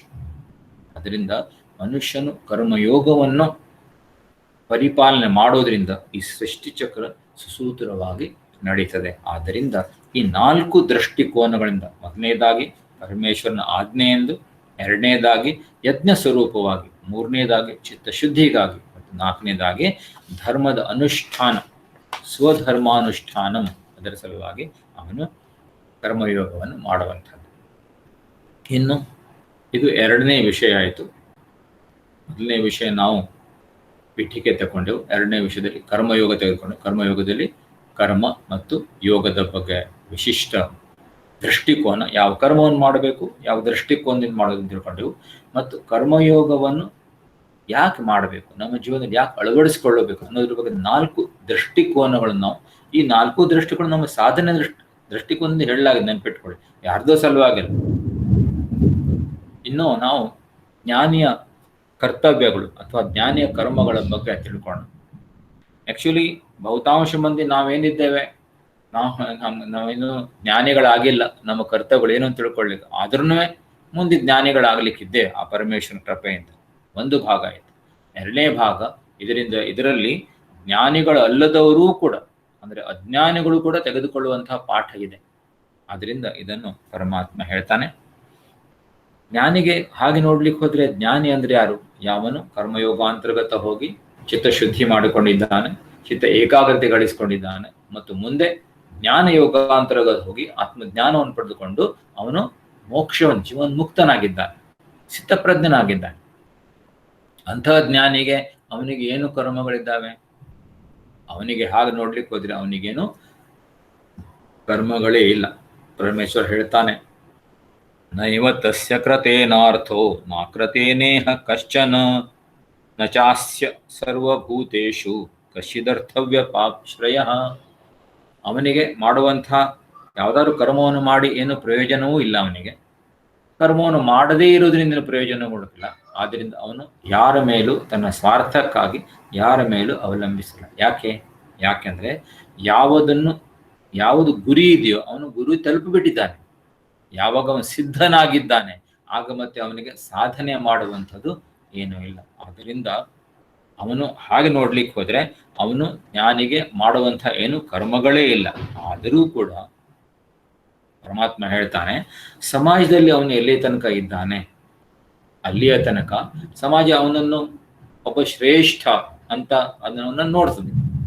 ಅವನು ಶ್ರೇಷ್ಠ ಅಂತ ಅವನು ನೋಡಬೇಕಾದ್ರೆ ನೋಡೋದ್ರಿಂದ ಅವನು ಹೇಗೆ ಮಾಡ್ತಾನೋ ಅವನನ್ನು ಅನುಸರಿಸ್ಲಿಕ್ಕೆ ನೋಡ್ತಾನೆ. ಒಪಿನಿಯನ್ ಮೇಕರ್ಸ್ ಅಂತ ಹೇಳ್ತೇವೆ ನಾವು, ಜನಾಭಿಪ್ರಾಯ ಮುಖಂಡರು, ಶ್ರೇಷ್ಠ ವ್ಯಕ್ತಿಗಳು. ಅವರನ್ನು ನಾವು ಇಮಿಟೇಟ್ ಮಾಡ್ತೇವೆ. ಅವ್ರ ಜೀವನದಲ್ಲಿ ಹೇಗೆ ನಡ್ಕೊಳ್ತಾರೋ ಹಾಗೆ ನಾವು ನಡ್ಕೊಳ್ಳಿಕ್ಕೆ ಇದು ಲೋಕರೂಢಿ ಇದೆ. ಆದ್ದರಿಂದ ಅವರು ಅಂದ್ರೆ ಇಲ್ಲಿ ಈಗ ಜ್ಞಾನಿಗಳು ಅಂತ ಹೇಳ್ತಾನೆ ಪರಮಾತ್ಮ.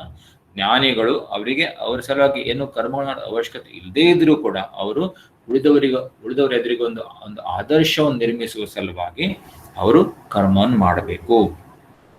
ಪರಮಾತ್ಮ ಹೇಳ್ತಾನೆ, ಯದ್ಯದಾಚರತಿ ಶ್ರೇಷ್ಠ ತತ್ತದೇವೇತರೋ ಜನಃ ಸ ಯತ್ ಪ್ರಮಾಣಂ ಕುರುತೆ ಲೋಕಸ್ತದನು ವರ್ತತೆ. People tend to follow him. ಜನರು ಅವನನ್ನು ಅನುಕರಿಸ್ತಾರೆ. ಆದ್ದರಿಂದ ಅವನು ಜನರಿಗೆ ಒಂದು ಆದರ್ಶಪ್ರಾಯವಾಗಿ ಅವನು ಇರಬೇಕು. ಅಂತಹ ಕರ್ಮಗಳನ್ನು ಅವನು ಮಾಡಬೇಕು. ಹಾಗೆ ಅವನು ಪರಮಾತ್ಮ ಸ್ವತಃ ತಂದೆ ಉದಾಹರಣೆ ಕೊಡ್ತಾನೆ. ಪರಮಾತ್ಮ ಹೇಳ್ತಾನೆ, ನಮೇ ಪಾರ್ಥಾಸ್ತಿ ಕರ್ತವ್ಯಂ ತ್ರಿಷು ಲೋಕೇಶು ಕಿಂಚನ ನಾನವಾಪ್ತಮವಾಪ್ತವ್ಯಂ ವರ್ತ ಏವ ಚ ಕರ್ಮಣಿ. ನನಗೇನಾದ್ರೂ ಸಾಧಿಸ್ಕೊಳ್ಳಿಕ್ಕಿದೆ, ಏನಾದ್ರೂ ಪಡಿಲಿಕ್ಕಿದೆ, ಅಥವಾ ಏನಾದ್ರೂ ಪಡೆಯುವ ಸಲುವಾಗಿ ನಾನೇನಾದ್ರೂ ಕಾರ್ಯವನ್ನು ಮಾಡ್ಲಿಕ್ಕಿದೆ ಅಂಥದ್ದು ಏನೂ ಇಲ್ಲ. 3 ಲೋಕಗಳು ನನಗೆ ಆ ಲೆಕ್ಕದಲ್ಲಿ ನೋಡಿದೆ. ಯಾಕಂದ್ರೆ ಎಲ್ಲವೂ ನಾನೇ ನಿರ್ಮಾಣ ಮಾಡಿರೋದು. ಆ ದೃಷ್ಟಿಯಿಂದ ನಾನು ಪರಮಾತ್ಮನಾಗಿರೋದ್ರಿಂದ ನಾನೇನಾದ್ರೂ ಪಡ್ಕೊಳ್ಳಿಸಲು ನಾನು ಪ್ರಯತ್ನ ಮಾಡಬೇಕು ಅಂಥದ್ದೇನು ಇಲ್ಲಪ್ಪ. ಆದರೂ ಕೂಡ ನಾನು ಒಂದು ಕ್ಷಣ ಕೂಡ ಕೂತ್ಕೊಳ್ಳೋದಿಲ್ಲ.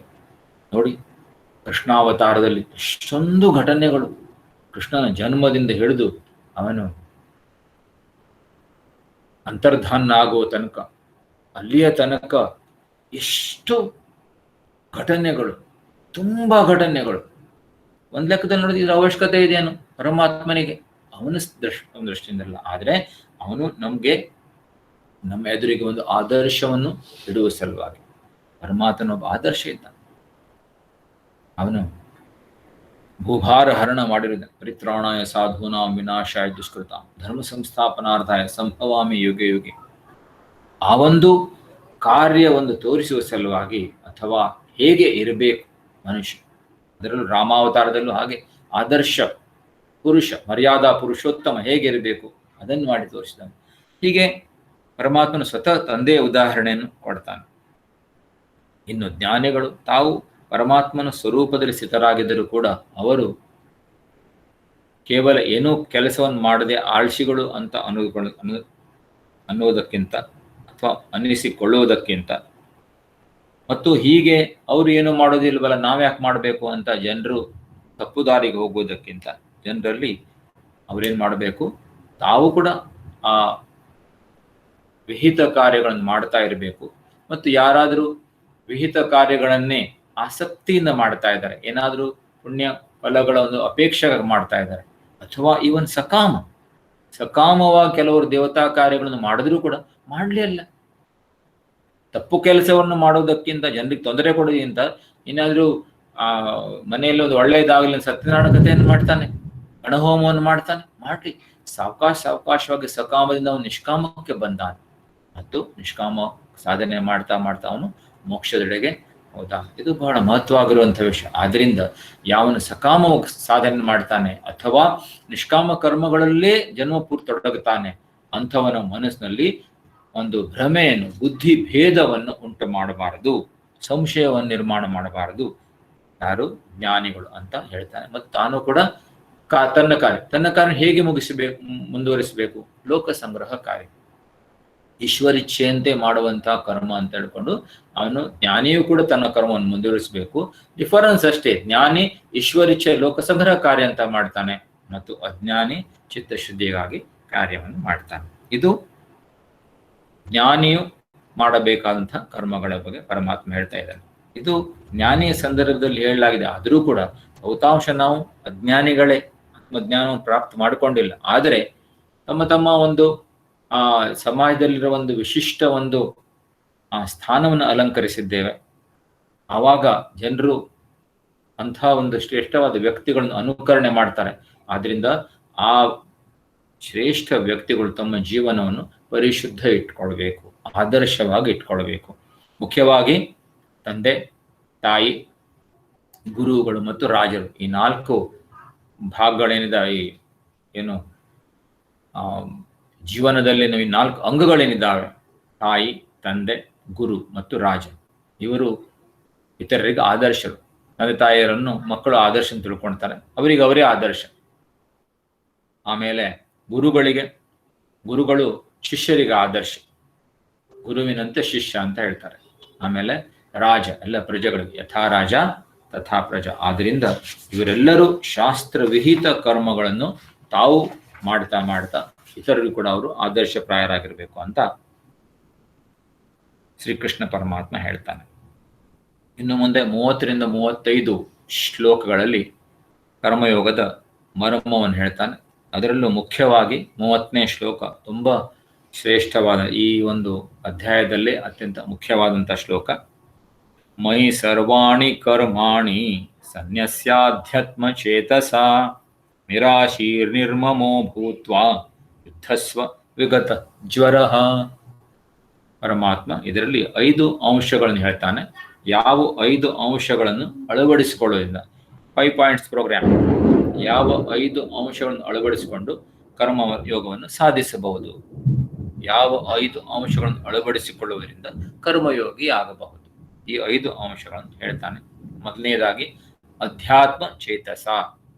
ಜೀವನದಲ್ಲಿ ಅನೇಕ ಗುರಿಗಳಿದ್ದಾವೆ, ಆದರೆ ನಾವು ಆಧ್ಯಾತ್ಮಿಕ ಸಾಧನೆ ಮಾಡಿ ಮೋಕ್ಷ ಪ್ರಾಪ್ತಿ ಮಾಡಿಕೊಳ್ಳುವಂಥ ಗುರಿಯನ್ನೇ ನಮ್ಮ ಜೀವನದಲ್ಲಿ ಪ್ರಥಮ ಗುರಿ, ಪ್ರಾಥಮಿಕವಾಗಿ ಪ್ರೈಮರಿ ಏಮ್ ಆಫ್ ಲೈಫ್ ಅಂತ ಹೇಳ್ತಾರೆ. ಮೋಕ್ಷ ಪ್ರಾಪ್ತಿಯೇ ಜೀವನದ ಉದ್ದೇಶ. ಇದನ್ನು ನಾವು ನಮ್ಮ ಜೀವನದಲ್ಲಿ ಅದಕ್ಕೆ ಮೋಕ್ಷ ಪ್ರಾಪ್ತಿಗೆ ಪ್ರಾಮುಖ್ಯತೆ ನೀಡಬೇಕು.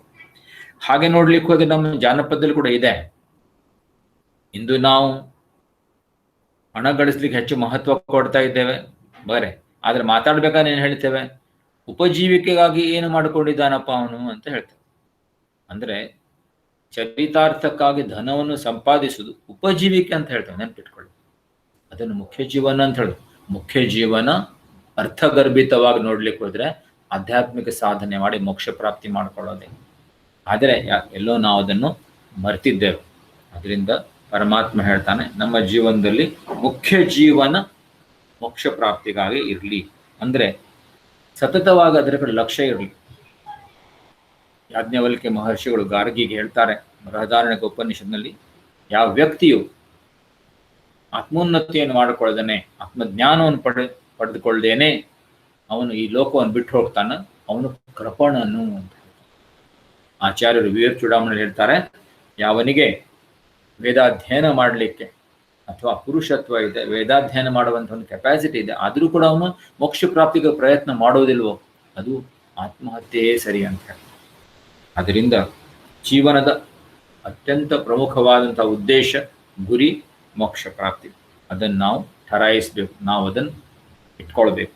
ಎರಡನೇದಾಗಿ ಮಾಡುವಂತಹ ಕರ್ಮಗಳೆಲ್ಲವೂ ಮೈ ಸನ್ಯಸ್ಯ, ಮೈ ಸರ್ವಾಣಿ ಕರ್ಮಾಣಿ ಸನ್ಯಸ್ಯ, ಮೈ ಸರ್ವಾಣಿ ಕರ್ಮಾಣಿ ಸನ್ಯಸ್ಯ. ಮಾಡುವಂಥ ಎಲ್ಲ ಕರ್ಮಗಳನ್ನು ಈಶ್ವರನಿಗೆ, ಶ್ರೀ ವಿಷ್ಣು ಪ್ರೇರಣೆಯ, ಶ್ರೀ ವಿಷ್ಣು ಪ್ರೀತ್ಯರ್ಥಂ, ಶ್ರೀಕೃಷ್ಣಾರ್ಪಣಮಸ್ತು ಮಾಡುವಂತಹ ಪ್ರತೀಕ.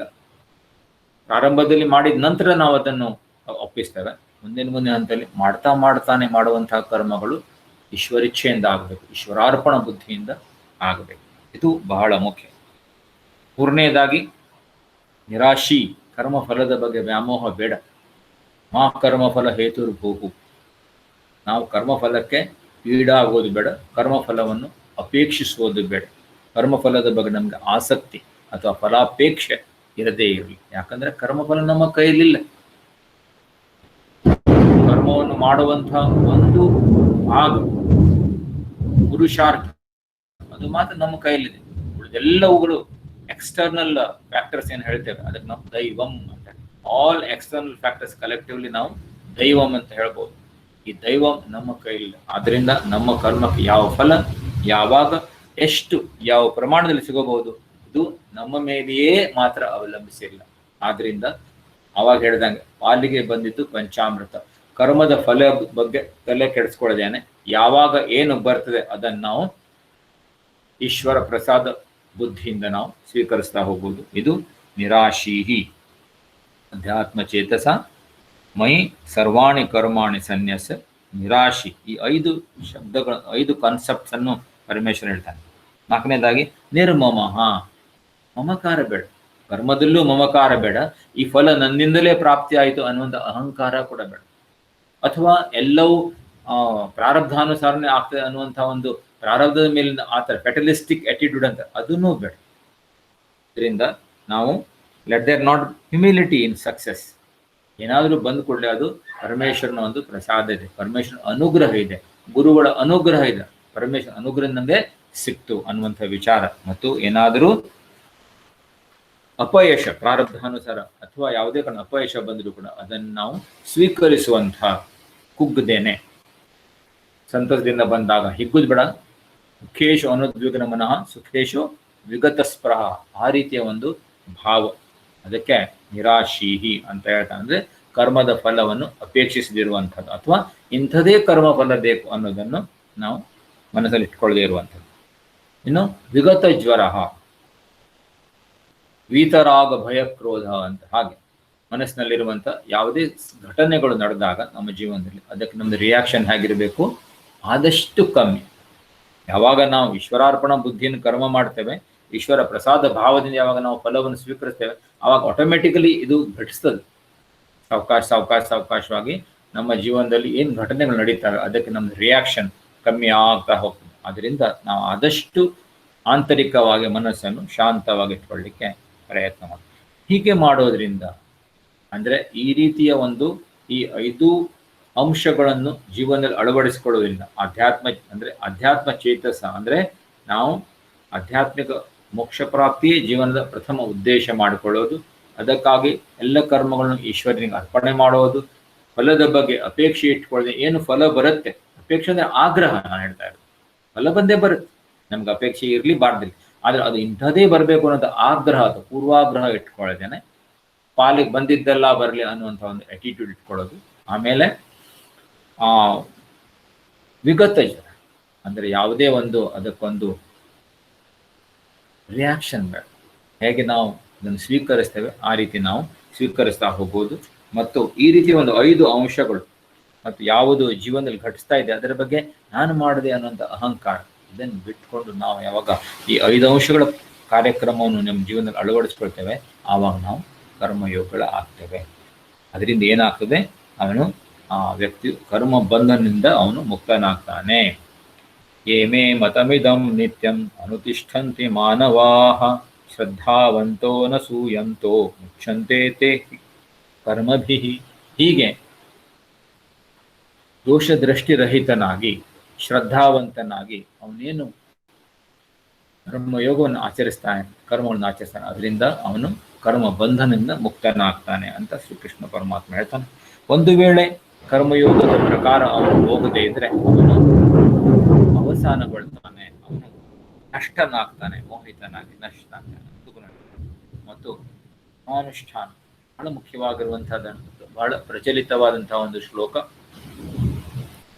ಶ್ರೇಯಾನ್ ಸ್ವಧರ್ಮೋ ವಿಗುಣಃ ಪರಧರ್ಮಾಸ್ವನುಷ್ಠಿತಾತ್ ಸ್ವಧರ್ಮೇ ನಿಧನಂ ಶ್ರೇಯಃ ಪರಧರ್ಮೋ ಭಯಾವಹಃ. ಇದಕ್ಕೆ ಬಹಳಷ್ಟು ಜನರು ಬಹಳಷ್ಟು ರೀತಿಯಿಂದ ಅರ್ಥವನ್ನು ಕೊಡ್ತಾರೆ, ಅರ್ಥವನ್ನು ಮಾಡಿಕೊಳ್ತಾರೆ. ಮುಖ್ಯವಾಗಿ ಪ್ರತಿಯೊಬ್ಬ ವ್ಯಕ್ತಿ ತನ್ನ ಏನು ಧರ್ಮ ಇದೆ ಅದರಲ್ಲಿ ವಿಮುಖನಾಗಬಾರದು. ಯಾಕಂದರೆ ಧರ್ಮ ಒಂದೇ ಈ ಲೋಕ ಮತ್ತು ಪರಲೋಕದಲ್ಲಿ ಕಾಯುವಂಥದ್ದು. ಸ್ವಲ್ಪಮಪ್ಯಸ್ಯ ಧರ್ಮಸ್ಯ ತ್ರಾಯತೆ ಮಹತೋ ಭಯಾತ್ ಅಂತ ಹೇಳ್ತಾನೆ. ಆದ್ದರಿಂದ ಎಷ್ಟೇ ಕಷ್ಟ ಬಂದರೂ ಕೂಡ ನಾವು, ಕಷ್ಟಗಳು ಬರ್ತಾ ಹೋಗ್ತವೆ, ಆದರೆ ಧರ್ಮವನ್ನು ಬಿಡಬಾರದು. ಶಾಸ್ತ್ರವು ನಮಗೆ ಯಾವ ಕರ್ಮವನ್ನು ಮಾಡಬೇಕು, ನಮ್ಮ ಒಂದು ವರ್ಣ ಆಶ್ರಮ ಮತ್ತು ಸ್ವಭಾವ ಮತ್ತು ಪರಿಸ್ಥಿತಿ ಅನುಸಾರ ನಾವು ಯಾವ ಕರ್ಮವನ್ನು ಮಾಡಬೇಕು ಅಂತ ಶಾಸ್ತ್ರ ಹೇಳ್ತದೋ ಆ ಕರ್ಮವನ್ನೇ ಮಾಡುವಂಥದ್ದು, ಅನ್ಯಥಾ ಕರ್ಮಗಳನ್ನು ನಾವು ಮಾಡದಿರುವಂಥದ್ದು. ಇದು ಈ ಒಂದು ಶ್ಲೋಕದ ಒಂದು ತಾತ್ಪರ್ಯ. ಇನ್ನು ಈ ಒಂದು ಅಧ್ಯಾಯದ ಕೊನೆಯಲ್ಲಿ ಶ್ರೀಕೃಷ್ಣ ಪರಮಾತ್ಮ ಕಾಮ ಮತ್ತು ಕ್ರೋಧಗಳನ್ನು ಹೇಗೆ ಮ್ಯಾನೇಜ್ ಮಾಡೋದು, ಅದನ್ನು ಹೇಗೆ ಹತೋಟಿಯಲ್ಲಿಟ್ಕೊಡೋದ್ರ ಬಗ್ಗೆ ಹೇಳ್ತಾನೆ ಪರಮಾತ್ಮ. ಅದರ ವಿವೇಚನೆ ಮಾಡ್ತಾನೆ ತುಂಬ ಒಳ್ಳೆಯದಾಗಿ.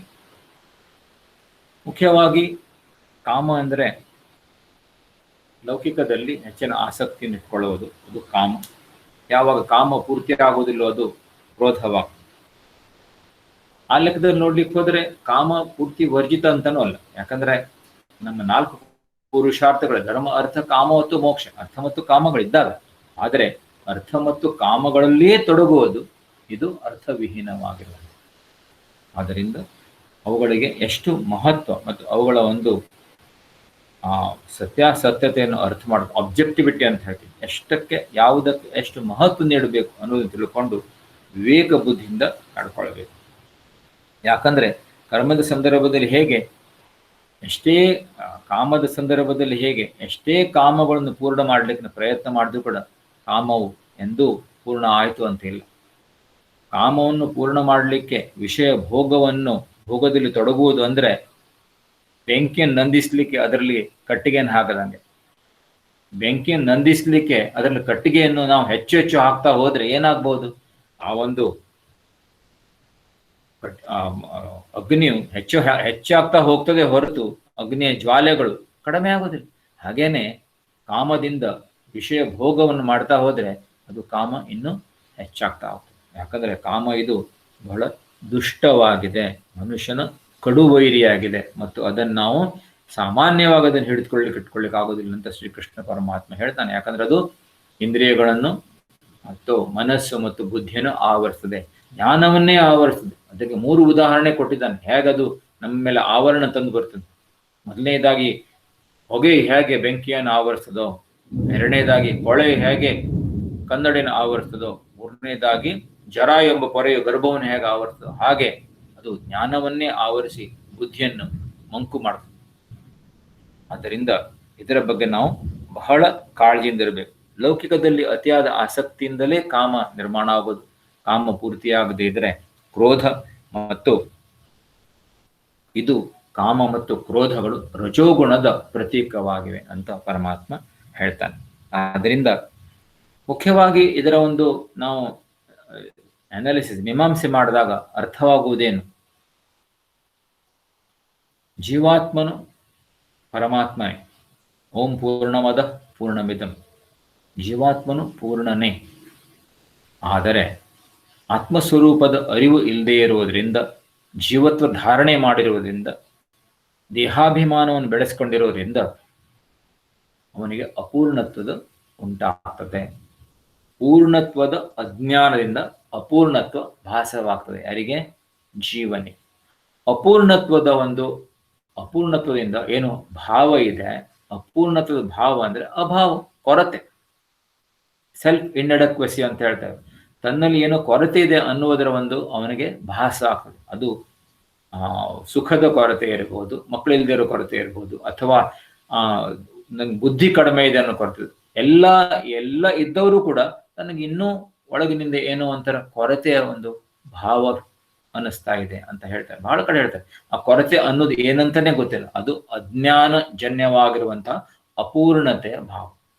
ಅಪೂರ್ಣತೆಯ ಭಾವದಿಂದ ಅದನ್ನು ಪೂರ್ಣತ್ವದ ಕಡೆ ಹೋಗುವ ಸಲ ಅಪೂರ್ಣತೆಯಿಂದ ಏನಾಗ್ತದೆ?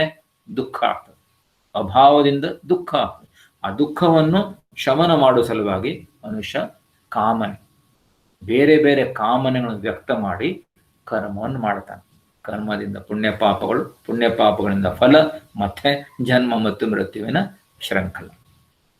ಆದ್ದರಿಂದ ಮೂಲ ಕಾರಣ ಏನು ಅಂದ್ರೆ ಅಜ್ಞಾನ.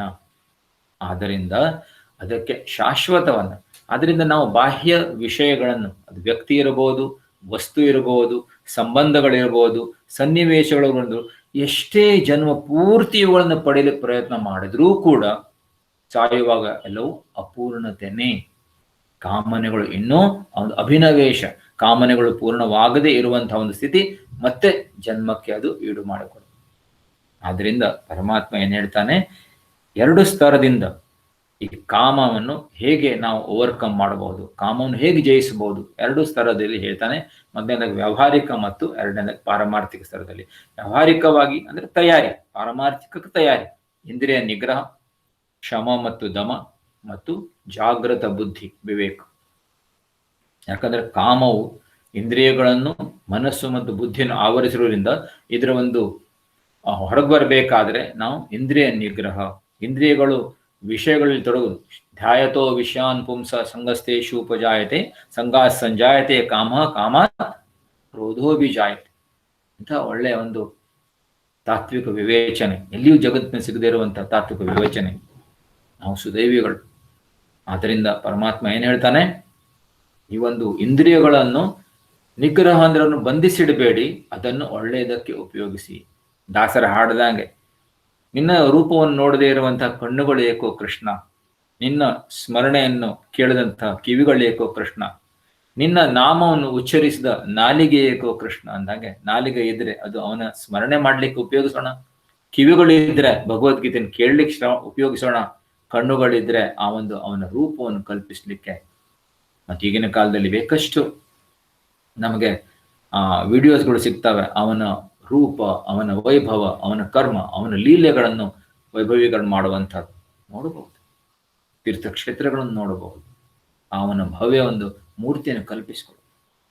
ಇವೆಲ್ಲಕ್ಕೂ ನಮ್ಮ ಇಂದ್ರಿಯಗಳನ್ನು ಅದಕ್ಕೆ ಮೀಸಲಾಗಿಡೋಣ, ಒಳ್ಳೆಯದಕ್ಕೆ. ಯಾವಾಗ ನಾವು ಒಳ್ಳೆಯದಕ್ಕೆ ಒಂದು ಮೀಸಲಾಗಿಡ್ತೇವೆ, ಕೆಟ್ಟ ಸಂಗತಿಗಳು ಬರೋದಿಲ್ಲ. ಮನಸ್ಸು ಕೂಡ ಹಾಗೆ. ಯಾವುದೋ ಒಂದು ವಿಚಾರವನ್ನು ಮಾಡೋದಕ್ಕಿಂತ ಮನಸ್ಸಿನಲ್ಲಿ ಆ ಪರಮೇಶ್ವರನ ಪ್ರತಿಷ್ಠಾಪಿಸೋಣ. ಯಾವಾಗ ನಾನು ಈ ಕುರ್ಚಿಯಲ್ಲಿ ಕೂತಿದ್ದೇನೆ, ಬೇರೊಬ್ಬನು ಯಾವನು ಬಂದು ಈ ಕುರ್ಚಿಯಲ್ಲಿ ಕೂತ್ಕೊಳ್ಳಿಕ್ಕೆ ಆಗೋದಿಲ್ಲ. ಹಾಗೆ ನಮ್ಮ ಮನಸ್ಸಿನ ಅಂತರಾಳದಲ್ಲಿ ಪರಮೇಶ್ವರನ ಪ್ರತಿಷ್ಠಾಪಿಸಿದರೆ ಅಲ್ಲಿ ಯಾವುದೇ ಭೂತ ಪ್ರೇತ ಪಿಶಾಚಿ ಕೆಟ್ಟ ವಾಸನೆಗಳು ಬರ್ಲಿಕ್ಕೆ ಶಕ್ಯನೇ ಇಲ್ಲ. ಹಾಗೆ ಇಂದ್ರಿಯಗಳು ಮತ್ತು ಮನಸ್ಸನ್ನು ನಾವು ವಿ ವಿಲ್ ಯೂಸ್ ಇಟ್. ನಾವು ಅದನ್ನು ಚಾನಲೈಸೇಷನ್ ಅಂತ ಹೇಳ್ತೇವೆ. ಕ್ಯಾನಲೈಸೇಷನ್ ಅಥವಾ ಚಾನಲೈಸೇಷನ್ ಯಾವುದಕ್ಕಾಗಿ?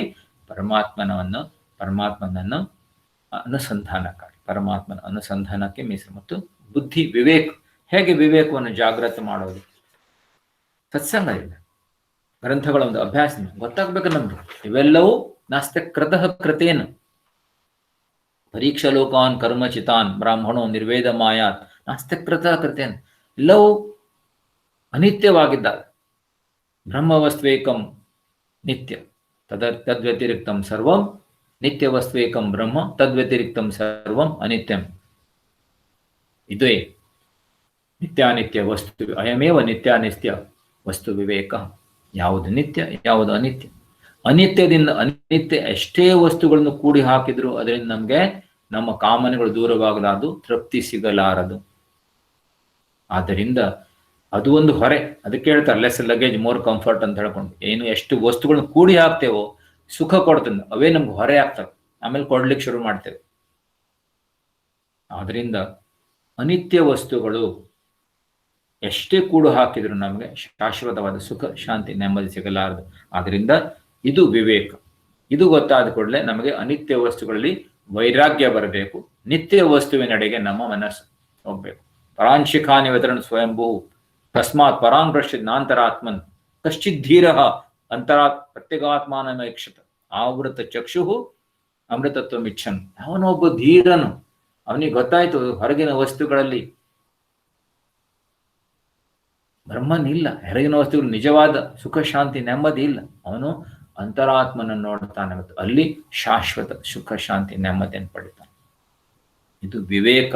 ವಿವೇಕದಿಂದ ವೈರಾಗ್ಯ, ವೈರಾಗ್ಯದಿಂದ ಮುಮುಕ್ಷತ್ವ ಮತ್ತು ಸಾಧನೆ. ಇನ್ನು ಪಾರಮಾರ್ಥಿಕ, ಆವಾಗಲೇ ಮಾತಾಡ್ತಾ ನಾನು ಹೇಳಿದೆ, ಕಾಮನೆಗಳಿಗೆ ಕಾರಣ ಅಜ್ಞಾನ, ಅಜ್ಞಾನದಿಂದ ಉಂಟಾದ ಅಪೂರ್ಣತೆ. ಯಾವಾಗ ಆತ್ಮಜ್ಞಾನ ಪ್ರಾಪ್ತ ಆಯಿತು, ನನ್ನ ಪೂರ್ಣ ಸ್ವರೂಪದ ಅರಿವಾಯಿತು, ಆವಾಗ ಪ್ರಾಪ್ತೋಸ್ಮಿ ಪ್ರಜಹಾತಿ ಯದಾ ಕಾಮಾನ್ ಸರ್ವಾನ್ ಪಾರ್ಥ ಮನೋಗತಾನ್ ಆತ್ಮನ್ನೇವಾತ್ಮನಾ ತುಷ್ಟ. ಯಾವಾಗ ಬ್ರಹ್ಮಾನಂದ ಸಿಕ್ತು ಅಥವಾ ದೊಡ್ಡ ಜಲಾಶಯ ಸಿಕ್ತು, ಜುಜುಬಿ ಒಂದು ಬಾವಿ ನೀರಿಗೆ ಯಾರು ಹೋಗ್ತಾರೆ? ಹಾಗೆ ಕರ್ಮ ಫಲಗಳಿಗೆ ಅಥವಾ ವಾಸನೆಗಳಿಗೆ ಯಾರು ಈಡಾಗ್ತಾರೆ? ಯಾವಾಗ ನಮಗೆ ಆನಂದದ ಖಣಿಯೇ, ನಮ್ಮಲ್ಲಿ ಇರುವಂತಹ ಆನಂದದ ಖಣಿ. ಅದರಿಂದ ಇದರಲ್ಲಿ ಕೂಡ ಹೇಗೆ ಪರಮಾತ್ಮ ಮಾರ್ಗದರ್ಶನ ಮಾಡಿದ್ದಾನೆ. ಇಂದ್ರಿಯಗಳು, ಶರೀರಕ್ಕಿಂತ ಇಂದ್ರಿಯಗಳು ಸೂಕ್ಷ್ಮ ಮತ್ತು ಶ್ರೇಷ್ಠ ಮತ್ತು ಬಲಶಾಲಿ. ಇಂದ್ರಿಯಗಳಿಗಿಂತ ಮನಸ್ಸು, ಮನಸ್ಸಿಗಿಂತ ಬುದ್ಧಿ ಮತ್ತು ಬುದ್ಧಿಗಿಂತಲೂ ಸೂಕ್ಷ್ಮತಮನಾದ ಬಲಶಾಲಿಯಾದ ಆತ್ಮನಿದ್ದಾನೆ. ಆದ್ದರಿಂದ ಆತ್ಮನನ್ನು ಅರಿತುಕೋ, ಆತ್ಮಜ್ಞಾನವನ್ನು ಪಡೆದುಕೋ. ಮತ್ತು ಈ ರೀತಿ ಪಡೆದುಕೊಂಡ ಆತ್ಮಜ್ಞಾನದಿಂದ, ಆ ಒಂದು ಬುದ್ಧಿಯಿಂದ ಮನಸ್ಸನ್ನು ನೀನು ವಶದಲ್ಲಿ ಇಟ್ಕೋ. ಈಗ ಈ ರೀತಿ ಇಡೋದ್ರಿಂದ ಸರ್ವ ಕಾಮನೆಗಳಿಂದ ದೂರವಾಗ್ತೀವಿ. ಅದಕ್ಕೆ ನಿಜವಾದ ಆಂಟಿಬಯೋಟಿಕ್ ಔಷಧ ಅಂದ್ರೆ ಕೇವಲ ಪ್ಯಾರಾಸಿಟಮಾಲ್ ಕೊಟ್ಟು ಅಷ್ಟೊತ್ತಿಗೆ ಜ್ವರ ಇಳಿಸುವುದಲ್ಲ, ಜ್ವರ ಪೂರ್ತಿ ಹೋಗಬೇಕಾದ್ರೆ, ವಿಗತ ಜ್ವರ, ಈ ಒಂದು ಭವಸಾಗರದ ಒಂದು ರೋಗ ಪೂರ್ತಿ ಹೋಗಬೇಕಾದ್ರೆ ಅದಕ್ಕೆ ಮುಖ್ಯವಾದಂಥ ಔಷಧ ಆತ್ಮಜ್ಞಾನ. ಆತ್ಮಜ್ಞಾನದಿಂದಲೇ ಪೂರ್ಣತ್ವದ ಭಾವ. ಪೂರ್ಣತ್ವ ಯಾವಾಗ ಬಂತು ಆವಾಗ ಕಾಮನೆಗಳೇ ಇಲ್ಲ, ಸರ್ವ ಕಾಮನ ರಹಿತನಾಗಿ ಬಿಡ್ತಾನ. ಕೇವಲ ಲೋಕ ಸಂಗ್ರಹಾರ್ಥ ಕರ್ಮಗಳನ್ನು ದೇಹದಿಂದ ನಡೀತಾನೆ. ಪರಮಾತ್ಮ ಹೇಳ್ತಾನೆ, ಏವಂ ಬುದ್ಧೇ ಪರಂ ಬುದ್ಧ್ವಾ ಸಂಸಭ್ಯಾತ್ಮಾನಮಾತ್ಮನ ಜಹಿ ಶತ್ರುಂ ಮಹಾಬಾಹೋ ಕಾಮರೂಪಂ ದುರಾಸದಂ. ಹೀಗೆ ಬುದ್ಧಿಗಿಂತಲೂ ಸೂಕ್ಷ್ಮವಾಗಿರುವಂತಹ ಆತ್ಮನ ಅರ್ಥಕೋ, ಆತ್ಮಜ್ಞಾನವನ್ನು ಪಡೆದುಕೋ, ಮತ್ತು ಆ ಆತ್ಮಜ್ಞಾನದ ಬೆಳಕಿನಲ್ಲಿ ಕಾಮ ತನ್ನಿಂತಾನೆ.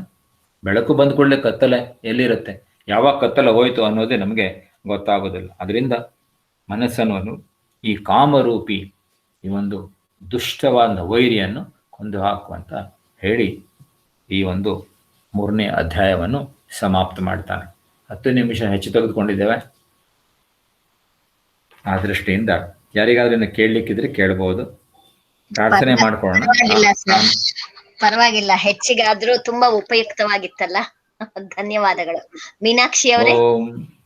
ಓಂ ಸರ್ವೇ ಭವಂತು ಸುಖಿನಃ, ಸರ್ವೇ ಸಂತು ನಿರಾಮಯಾಃ, ಸರ್ವೇ ಭದ್ರಾಣಿ ಪಶ್ಯಂತು, ಮಾ ಕಶ್ಚಿತ್ ದುಃಖಭಾಗ್ ಭವೇತ್. ಅಸತೋ ಮಾ ಸದ್ಗಮಯ, ತಮಸೋ ಮಾ ಜ್ಯೋತಿರ್ಗಮಯ, ಮೃತ್ಯೋರ್ಮಾ ಅಮೃತಂಗಮಯ. ಓಂ ಪೂರ್ಣಮದಃ ಪೂರ್ಣಮಿದಂ ಪೂರ್ಣಾತ್ ಪೂರ್ಣಮುದಚ್ಯತೆ ಪೂರ್ಣಸ್ಯ ಪೂರ್ಣಮಾದಾಯ ಪೂರ್ಣಮೇವಾವಶಿಷ್ಯತೆ. ಓಂ ಶಾಂತಿ ಶಾಂತಿ ಶಾಂತಿ. ಹರಿ ಓಂ ಶ್ರೀ ಗುರುಭ್ಯೋ ನಮಃ. ಹರಿ ಓಂ. ಶ್ರೀಕೃಷ್ಣಾರ್ಪಣಮಸ್ತು. ಡಾಕ್ಟರ್ ಒಂದು ಪ್ರಶ್ನೆ ಕೇಳಬಹುದು? ಕೇಳಿ. ಅವ್ರ ಪ್ರಶ್ನೆ ಮುಗಿದು ಬಿಡ್ಲಿ ಮೀನಾಕ್ಷಿ ಅವರೇ, ಹೇಳಿ ಸರ್. ಸಹ ಯಜ್ಞಾಃ ಪ್ರಜಾ ಸೃಷ್ಟ್ವಾ ಪುರೋವಾಚ ಪ್ರಜಾಪತಿ ಅನೇನ ಪ್ರಸವಿಷ್ಯ ಧ್ವಮೇಶ ಓಸ್ತಿಷ್ಠ ಕಾಮಧುಕ್. ಅಂದ್ರೆ ಆದಿಯಲ್ಲಿ ಪ್ರಜಾಪತಿ ಬ್ರಹ್ಮದೇವರು ಪ್ರಜೆಗಳನ್ನು ಸೃಷ್ಟಿಸಿ ಅವರಿಗೆ ಬೇಕಾಗಿರ್ತಕ್ಕಂಥ ಯಜ್ಞ ಯಾಗಾದಿಗಳು ಮಾಡಿ ಅವುಗಳ ಫಲವನ್ನು ಉಣ್ಲಿಕ್ಕೆ ಪ್ರಜಾಪತಿಯಿಂದ ನಿಗ್ರಹಿಸಿದ ಅಂತ ಬಂದಿದೆ ಒಂದು 4ನೇ ಶ್ಲೋಕದಲ್ಲಿ. ಹೌದು. ಆದ್ರೆ ಸೃಷ್ಟಿಕರ್ತ ಮತ್ತೆ ಜಗದ್ ನಿಯಾಮಕ ಪರಮಾತ್ಮನೇ ಇದ್ದ ಮೇಲೆ ಪ್ರತಿಯೊಂದು ಕೆಲಸವೂ ಕಾರ್ಯವೂ ಕಾರ್ಯವೂ ಕೂಡ ಕರ್ಮವೂ ಕೂಡ ಅವನ್ನ ತಿಳಿಸಿದಂತೆ ಸಹಜವಾಗಿ ಆಗ್ತಾ ಹೋಗ್ತಿರ್ಬೇಕಾದ್ರೆ ಹೊಸದಾಗಿ ಪ್ರಜಾಪತಿಯಿಂದ ನಿಗದಿ ಮಾಡಿರ್ತಕ್ಕಂಥ ಯಜ್ಞ ಯಾಗಾದಿಗಳು ಮತ್ತು ಅವುಗಳ ಫಲಗಳು ಯಾಕೆ? ಇನ್ನೊಂದ್ಸಲ ಹೇಳ ಪ್ರಶ್ನೆ. ಇಲ್ಲ ಇಲ್ಲ ಇಲ್ಲ ಅರ್ಥ ಆಯ್ತು. ಅಲ್ಲ, ಬೇಸಿಕಲಿ ನಮ್ಗೆ ಗೊತ್ತಿರಬೇಕು, ಇದು ಏನು ಸೃಷ್ಟಿಯಾಗಿದೆ, ಸೃಷ್ಟಿ ಆಗಿರೋದು ಪರಮೇಶ್ವರನ ಸಲುವಾಗಲ್ಲ, ನಮ್ ಸಲುವಾಗಿ. ಸರಿನಾ?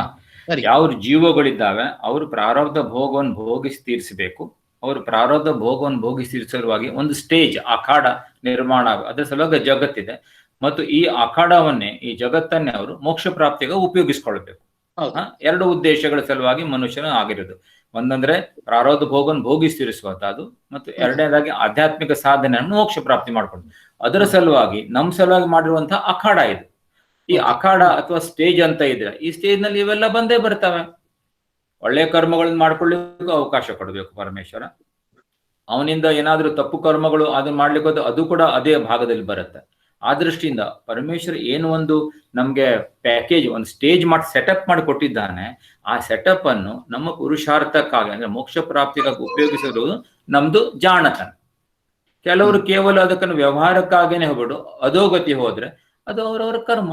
ಆ ಕರ್ಮದ ಅಧಿಕಾರ, ಪ್ರಾರಬ್ಧ ಭೋಗಿಸುವುದು ನಾವು, ಮತ್ತು ಸ್ವಕರ್ಮ ಕೆಲವೊಂದು ಕರ್ಮಗಳನ್ನು ಮಾಡುವಂತಹ ಪುರುಷಾರ್ಥವನ್ನು ಮಾಡುವಂತಹ ಒಂದು ಅಧಿಕಾರ ಅದನ್ನು ಕೂಡ ಪರಮಾತ್ಮ ನಮ್ಗೆ ಕೊಟ್ಟಿದ್ದಾನೆ. ಆ ಪುರುಷಾರ್ಥವನ್ನು ನಾವು ಯೋಗ್ಯ ದಿಸೆಯಲ್ಲಿ ಯೂಸ್ ಮಾಡಿದ್ರೆ ಮೋಕ್ಷಕ್ಕೆ ಹೋಗ್ತೀವಿ. ಇಲ್ಲ ಅಂತಂದ್ರೆ ನಾವು ಮತ್ತೆ ಪುನರ್ಜನ್ಮ ಅಧೋಗತಿ ಹೋಗುತ್ತೇವೆ. ಅದಕ್ಕಾಗಿ ಇದೊಂದು ಸೆಟಪ್ ಇದೆ. ಏನ್ ಹೇಳಿ, ಪ್ರಜಾಪತಿ ಎಲ್ಲಿಂದ ಮೂಲ ನಮ್ಗೆ ಗೊತ್ತಿದೆ, ನಾರಾಯಣ ಅವನು ಪರಮಾತ್ಮ ಪರಬ್ರಹ್ಮ ಸ್ವರೂಪ, ಅವನು ಈ ಜಗತ್ತಿನ ಚತುರ್ಮುಖ ಬ್ರಹ್ಮ, ಅಥವಾ ಅವನನ್ನೇ ಪ್ರಜಾಪತಿ ಅಂತ ಕರಿತೀವಿ. ಚತುರ್ಮುಖ ಬ್ರಹ್ಮನಿಂದ ಇವೆಲ್ಲ ಸೆಟಪ್ ಇದೆ, ಈ ಜಗತ್ ಏನೇ ನಡೀಲಿಕ್ಕೆ. ಆಮೇಲೆ ಇದರಲ್ಲಿ ದೇವತೆಗಳಿದ್ದಾವೆ, ಮನುಷ್ಯರಿದ್ದಾರೆ, ಪ್ರಾಣಿಗಳಿದ್ದಾವೆ. ಇವರೆಲ್ಲರನ್ನು ನೋಡ್ಕೋಬೇಕು ತಾನೇ ಪರಮೇಶ್ವರ. ಸರಿ, ಇವರೆಲ್ಲ ನೋಡ್ಕೋಬೇಕಾದ್ರೆ ಜವಾಬ್ದಾರಿ ಯಾರಿಗಾದ್ರೂ ಕೊಡಬೇಕಾ? ಇದು ಸುಸೂತ್ರವಾಗಿ ನಡೀಬೇಕು. ಸೊ ದಟ್ ಈ ಶುಡ್ ಪರಮೇಶ್ವರ್ ಒಂದ್ಸಲ ನಿರ್ಮಾಣ ಮಾಡಿದ್ಮೇಲೆ ಅದು ಸುಸೂತ್ರವಾಗಿ ನಡೀಬೇಕಾದ್ರೆ ಅದಕ್ಕೊಂದು ಅರೇಂಜ್ಮೆಂಟ್ ಕೂಡ ಅವನೇ ಮಾಡಬೇಕಲ್ಲ. It is like that. ಯಾವುದೇ ಒಂದು ಪ್ರಾಜೆಕ್ಟ್ ಮಾಡಿದಾಗ ಮೊದಲನೇದಾಗಿ ನಿಯಮಗಳನ್ನ ಮಾಡಲಾಗ್ತದೆ. ಆ ನಿಯಮಗಳನ್ನ ಎಕ್ಸಿಕ್ಯೂಟ್ ಮಾಡ್ಲಿಕ್ಕೆ ಒಂದು ಬಾಡಿ ಇರುತ್ತೆ. ನಮ್ಮಲ್ಲಿ ಹೇಳ್ತೇವೆ ಶಾಸಕಾಂಗ, ಕಾರ್ಯಾಂಗ ವಗೇರೆ ಹೇಳ್ತಾರೆ. ಹಾಗೆ ಇವೆಲ್ಲ ಎಕ್ಸಿಕ್ಯೂಷನ್ ಬಾಡಿ. ಆಮೇಲೆ ಇಂಡಿವಿಜುವಲ್ ಏನಿದೆ ಅಂದ್ರೆ, ಇಂಡಿವಿಜುವಲ್ ಹೇಗಿದೆ ಅಂದ್ರೆ ಎಲ್ಲವೂ ಪರಮೇಶ್ವರ್ ಏನು ಬೇಸಿಕ್ ಎರಡು ಕಾರಣಗಳನ್ನ ಹೇಳಲಾಗ್ತದೆ, ಸಾಮಾನ್ಯ ಕಾರಣ ಮತ್ತು ವಿಶೇಷ ಕಾರಣ. ಸಾಮಾನ್ಯ ಕಾರಣದಂತೆ ಎಲ್ಲರಿಗೂ ಒಂದೇ ರೀತಿಯಲ್ಲಿ ಹೋಗುತ್ತೆ. ವಿಶೇಷ ಕಾರಣ ಮಾತ್ರ ಆ ಒಂದು ಜೀವನ ಕೈಯಲ್ಲಿದೆ. ಅವನು ತನ್ನ ಜೀವನವನ್ನು ಹೇಗೆ ರೂಪಿಸಿಕೊಳ್ಳಬೇಕು ಆ ಅಧಿಕಾರ ಅವನಿಗೆ ಇದೆ. ಮನುಷ್ಯರಿಗೆ ನಾನು ಹೇಳ್ತಾರೆ, ಪ್ರಾಣಿಗಳಿಗೆ ಅಂದ್ರೆ ಅದಕ್ಕೇನೆ ಈ ಸೆಟಪ್ ಇರೋದು. ಅಲ್ಲ, ಅಂದ್ರೆ ಪ್ರಜಾಪತಿಯಿಂದ ಸೃಷ್ಟಿ ಮಾಡಿರ್ತಕ್ಕಂತಹ ಯಜ್ಞ ಮತ್ತು ಅದರ ಫಲಗಳು ಕೂಡ ನಮಗೆ ಪರಮಾತ್ಮ ಕೊಟ್ಟಿರ್ತಕ್ಕಂಥ ಒಂದು ವ್ಯವಸ್ಥೆಯಲ್ಲೇ ಇದೆ ಅಂತನಾ? ಅರೆ ಪ್ರಜಾಪತಿ ಕೂಡ ಅವನೇ ನಿರ್ಮಾಣ ಮಾಡಿದಾನಲ್ಲ ಪರಮೇಶ್ವರ. ಉಳಿದೆಲ್ಲ ಇಂದ್ರ, ವರುಣ, ಆಯಾ ದೇವತೆಗಳೆಲ್ಲ ಅವನೇ ನಿರ್ಮಾಣ ಮಾಡಿದ್ದಾನೆ. ಇವೆಲ್ಲ ಬೇರೆ ಬೇರೆ ಫಂಕ್ಷನ್ ಮಾಡುವ ಸಲುವಾಗಿ ಅವ್ರು ಮಾಡಿರುವಂತ ಕಾರ್ಯ. ಸರಿ ಡಾಕ್ಟರ್, ಅರ್ಥ ಆಯ್ತು. Thank you. ಹರಿ ಓಂ. ಹೇಳಿ. ಈ ದಿನ ಕರ್ಮಯೋಗದ ಬಗ್ಗೆ ತುಂಬಾ ಚೆನ್ನಾಗಿ ಹೇಳಿದ್ದಾರೆ. ಯಾಕೆಂದ್ರೆ ನಾವು ಜೀವನದಲ್ಲಿ ತಿಳ್ಕೊಬೇಕಾಗಿದೆ ಈ ಯೋಗನ. ಯಾಕೆಂದ್ರೆ ಕರ್ಮಯೋಗವಾಗಿ ಹೇಗ್ ಮಾಡ್ಬೋದು ಅಂತ ಅಂದ್ಬಿಟ್ಟು ಅವ್ರು ತುಂಬಾ ಚೆನ್ನಾಗಿ ಹೇಳ್ಕೊಟ್ಟಿದ್ದಾರೆ. ಇದನ್ನ 5 ಭಾಗ ಮಾಡ್ಕೊಂಡಾಗ ಪೀಠಿಗೆ ಒಂದಾಗತ್ತೆ. ಕರ್ಮಯೋಗ ಹೇಗ್ ಮಾಡ್ಬೇಕು ಅಂತ ಆಗತ್ತೆ. ಮುಂದೇದು ನಾನೇ ಕರ್ತವ್ಯ ಹೇಗಿರ್ಬೇಕು, ಅವ್ನ ನಡವಳಿಕೆ ಹೇಗಿರ್ಬೇಕು, ಮತ್ತೆ ಕರ್ಮದಿಂದ ನೀನು ಕಾಮ ಕ್ರೋಧ ವಿವೇಚನೆ ಹೇಗ್ ಮಾಡ್ಕೋಬೇಕು ಅಂತ ಹೇಳಿದ್ದಾರೆ. ಮತ್ತೆ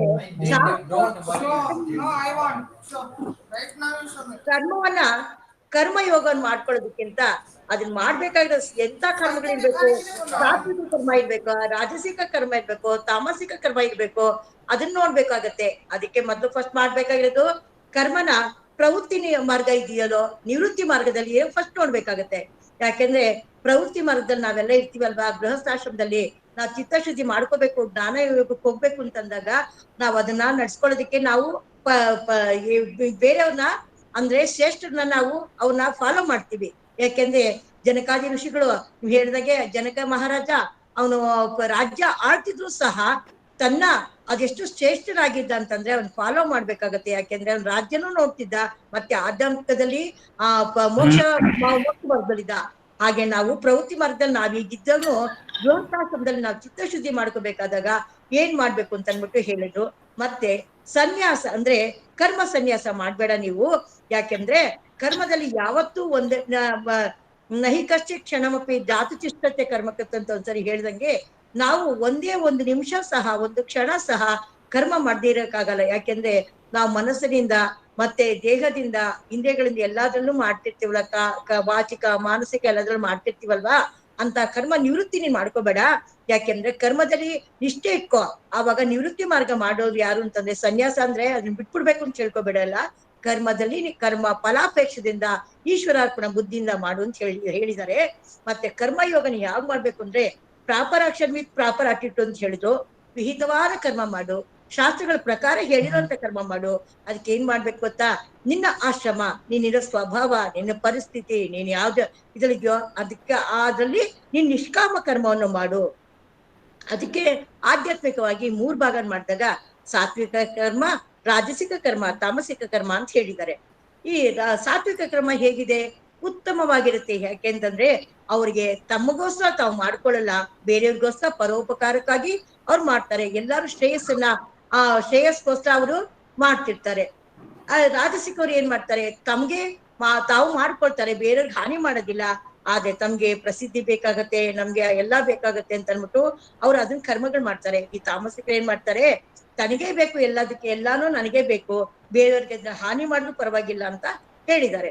ಅದಕ್ಕೆ ನಾವು ಮಾಡ್ಬೇಕಾಗಿರೋದೇನು, ತಾಮಸಿಕದಿಂದ ರಾಜಸಿಕ ಕರ್ಮಕ್ಕೆ ಹೋಗೋಣ, ರಾಜಸಿಕದಿಂದ ಸಾತ್ವಿಕ ಕರ್ಮ ತನಕ ಹೋಗು ಅಂತ ಅನ್ಬಿಟ್ಟು ಭಗವಂತ ಹೇಳಿದಾನೆ ಅಂತ ತುಂಬಾ ಚೆನ್ನಾಗಿ ಹೇಳಿದ್ರು ಕಾಮತ್ಸರು. ಅಂದ್ರೆ ಯಜ್ಞಗಳು ಅದೇ ಉತ್ತಮ ಕರ್ಮ ಮಾಡಿದಾಗ ನಾವು ಲೋಕಕ್ಕೆ ಉಪಕಾರ ಮಾಡ್ದಾಗೆ ಲೋಕೋ ಸಮಸ್ತ ಸುಖಿನೋ ಭವಂತು ಅಂತ ಮಾಡ್ತಾರೆ. ಮಧ್ಯಮ ಕರ್ಮ ಮಾಡಿದಾಗ ನನಗೆ ನನ್ನ ಸಂಸಾರಕ್ಕೆ ಮಾಡ್ಕೊಳ್ತಾ ಇದೀನಿ, ತಪ್ಪೇನಿಲ್ಲ. ಆದ್ರೆ ಅಧಮ ಕರ್ಮವನ್ನು ಮಾತ್ರ ನೀನ್ ಮಾಡ್ಲೇಬೇಡ, ಯಾಕಂದ್ರೆ ಮನಸ್ಸಿನಿಂದ ನಿನ್ ಕರ್ಮದಿಂದ ನೀನ್ ಮೀನಾಕ್ಷಿ ಅವ್ರೆ ಆಲ್ರೆಡಿ ಸ್ವಲ್ಪ ಲೇಟ್ ಆಗಿದೆ. ನಾವು ಇದು ಕನ್ಕ್ಲೂಡ್ ಮಾಡೋಣ, ಆಮೇಲೆ ಮತ್ತೆ ಬೇಕಾದ್ರೆ ಚರ್ಚೆ ಮಾಡೋಣ. ಮುಂದಿನ ಸಲ ಬೇಕಾದ್ರೆ ಇದನ್ನೇ ಸ್ವಲ್ಪ ಮುಂದುವರಿಸೋಣ ಬೇಕಾದ್ರೆ. ಹಾಗೆ ತುಂಬಾ ಚೆನ್ನಾಗಿ ಹೇಳಿದ್ದಾರೆ ಅವರು. ನಾವು ಒಂದೊಂದು ವಿಷಯನ ತುಂಬಾ ಎಷ್ಟು ಚೆನ್ನಾಗಿದೆ, ಎಷ್ಟು ಯಜ್ಞಗಳಿದೆ, ದೇವಯಜ್ಞ, ಋಷಿ ಯಜ್ಞ, ಪಿತೃ ಯಜ್ಞ, ಮತ್ತೆ ಮನುಷ್ಯ ಯಜ್ಞ, ಭೂತ ಮಾಡ್ಬೇಕಾಗತ್ತೆ. ನಾವು ನಮ್ಮ ಕಾಮ ಕ್ರೋಧಗಳನ್ನ ದೂರ ಮಾಡ್ಕೋಬೇಕಾಗತ್ತೆ. ಅದನ್ನು ದೂರ ಮಾಡ್ತಾ ಮಾಡ್ತಾ ನಾವು ಮನಸ್ಸನ್ನ ನಾವು ಭಗವಂತನ ಕಡೆ ಹೇಗ್ ಕರ್ಕೊಂಡ್ ಬರ್ಬೇಕಾಗತ್ತೆ ಅಂತ ಎಲ್ಲ ತುಂಬಾ ಚೆನ್ನಾಗಿ ಹೇಳಿದ್ದಾರೆ. ಅಂತ ಅಂತ ವಿಷಯಗಳನ್ನ ನಮ್ಗೆ ಇವತ್ತು ರಸಾನುಭವದಿಂದ ಉಣಬಡಿಸಿದ ನಿಮ್ಗೆ ಕಾಮತ್ ಅವರಿಗೆ ಕಾಮತ್ ಸರ್, ಡಾಕ್ಟರ್ ಕಾಮತ್ ಅವರು, ಡಾಕ್ಟರ್ ಕಾಮತ್ ಅಂತ ಹೇಳಿ ಸಾಕು ಸರ್, ಬೇಡ. ಡಾಕ್ಟರ್ ಕಾಮತ್ ಅಂತ ಹೇಳಿ ಅವರಿಗೆ. ಡಾಕ್ಟರ್ ಕಾಮತ್ ಅವರಿಗೆ ನಮ್ಮ ವಿಕಸನಾ ವೃಂದದವರಿಂದ ಹೃದಯ ಪೂರ್ವಕವಾಗಿ ಧನ್ಯವಾದಗಳನ್ನ ಹೇಳ್ತಿದೀವಿ ಸರ್. ಪ್ರತಿ ದಿವಸನೂ ನಮ್ಗೆ ಈ ತರ ಹೇಳ್ತಿದ್ರೆ ನಮ್ ಭಗವಂತ ಎಷ್ಟು ಕೇಳಕ್ ಅವಕಾಶ ಕೊಟ್ಟಿದ್ದಾರೆ ಅಂತ ತುಂಬಾ ಸಂತೋಷ ಆಗ್ತಿದೆ. ಈ ಅವಕಾಶ ಕೊಟ್ಟ ವಿಕಸನಾ ವೃಂದದವರಿಗೂ ಸಹ ನಾನು ಧನ್ಯವಾದಗಳನ್ನ ಹೇಳ್ತೀನಿ. ಮತ್ತೆ ಈ ದಿನ ಎಲ್ಲಾ ಸೇರಿ ಇದನ್ನ ಕೇಳಿದ್ರಲ್ಲ, ನಿಮ್ಗೂ ಸಹ ಎಲ್ಲರಿಗೂ ನನ್ನ ಪರವಾಗಿ, ವಿಕಸನ ವೃಂದದ ಪರವಾಗಿ ಧನ್ಯವಾದಗಳನ್ನ ಹೇಳ್ತಾ ಇದ್ದೀನಿ. ಯಾರಿಗಾದ್ರೂ ಮತ್ತೇನಾದ್ರು ಪ್ರಶ್ನೆಗಳನ್ನ ಕೇಳಲಿಕ್ಕಿದ್ರೆ ಮುಂದಿನ ವಾರಕ್ಕೆ ಇಟ್ಕೊಳ್ಳಿ. ಖಂಡಿತ. ಹೌದು, ಯಾಕಂದ್ರೆ ಎಲ್ಲರಿಗೂ ಲೇಟ್ ಆಗೋದು. ನಾನು ಸ್ವಲ್ಪ ಇನ್ಮೇಲೆ ಸ್ವಲ್ಪ ಸಮಯವನ್ನು ಇದಕ್ಕೆ ಮೀಸಲಾಗಿಡ್ತೇನೆ. ಪರವಾಗಿಲ್ಲ ಸರ್, ಒಂದ್ 15 ನಿಮಿಷ ಪ್ರಶ್ನೋತ್ತರಕ್ಕೆ ನಿಮಗೆ ಅನುಕೂಲ ನೀವು ಕಂಟಿನ್ಯೂ ಮಾಡ್ಬೋದು, ಏನ್ ತೊಂದ್ರೆ ಇಲ್ಲ. ಅದೇ ಯಾಕಂದ್ರೆ ನಾವೇ ಏನಾದ್ರು ಎಲ್ಲ ಹೇಳ್ತಾ ಹೋಗೋದಕ್ಕಿಂತ ಜಿಜ್ಞಾಸುಗಳ ಮನಸ್ಸಿನ ಏನಾದ್ರು ಒಂದು ಪ್ರಶ್ನೆ ಇದ್ರೆ ಅದಕ್ಕೆ ಉತ್ತರ ಕೊಟ್ಟು ದಟ್ ಇಸ್ ಮೋರ್ ಇಂಪಾರ್ಟೆಂಟ್ ಅಂತ ನಂಗೆ ಅನಿಸ್ತದೆ ಅಲ್ವಾ? ನಿಮ್ಮ 1 ಗಂಟೆ ಕಾಲ ಪ್ರವಚನ ಆದ್ಮೇಲೆ ಪ್ರಶ್ನೋತ್ತರ ಇಟ್ಕೊಳ್ಳೋಣ ಸರ್, ಪರವಾಗಿಲ್ಲ. ಹೌದು, ಹಾಗೆ ಮಾಡೋಣ. ಓಕೆ ಸರ್, ಧನ್ಯವಾದಗಳು ಸರ್. ನಮಸ್ಕಾರ ಅವಿಣ್ಣ ಅವರ ಮತ್ತೆ ಎಲ್ಲ ವಿಕಸನ ವೃಂದದ ಎಲ್ಲರಿಗೂ.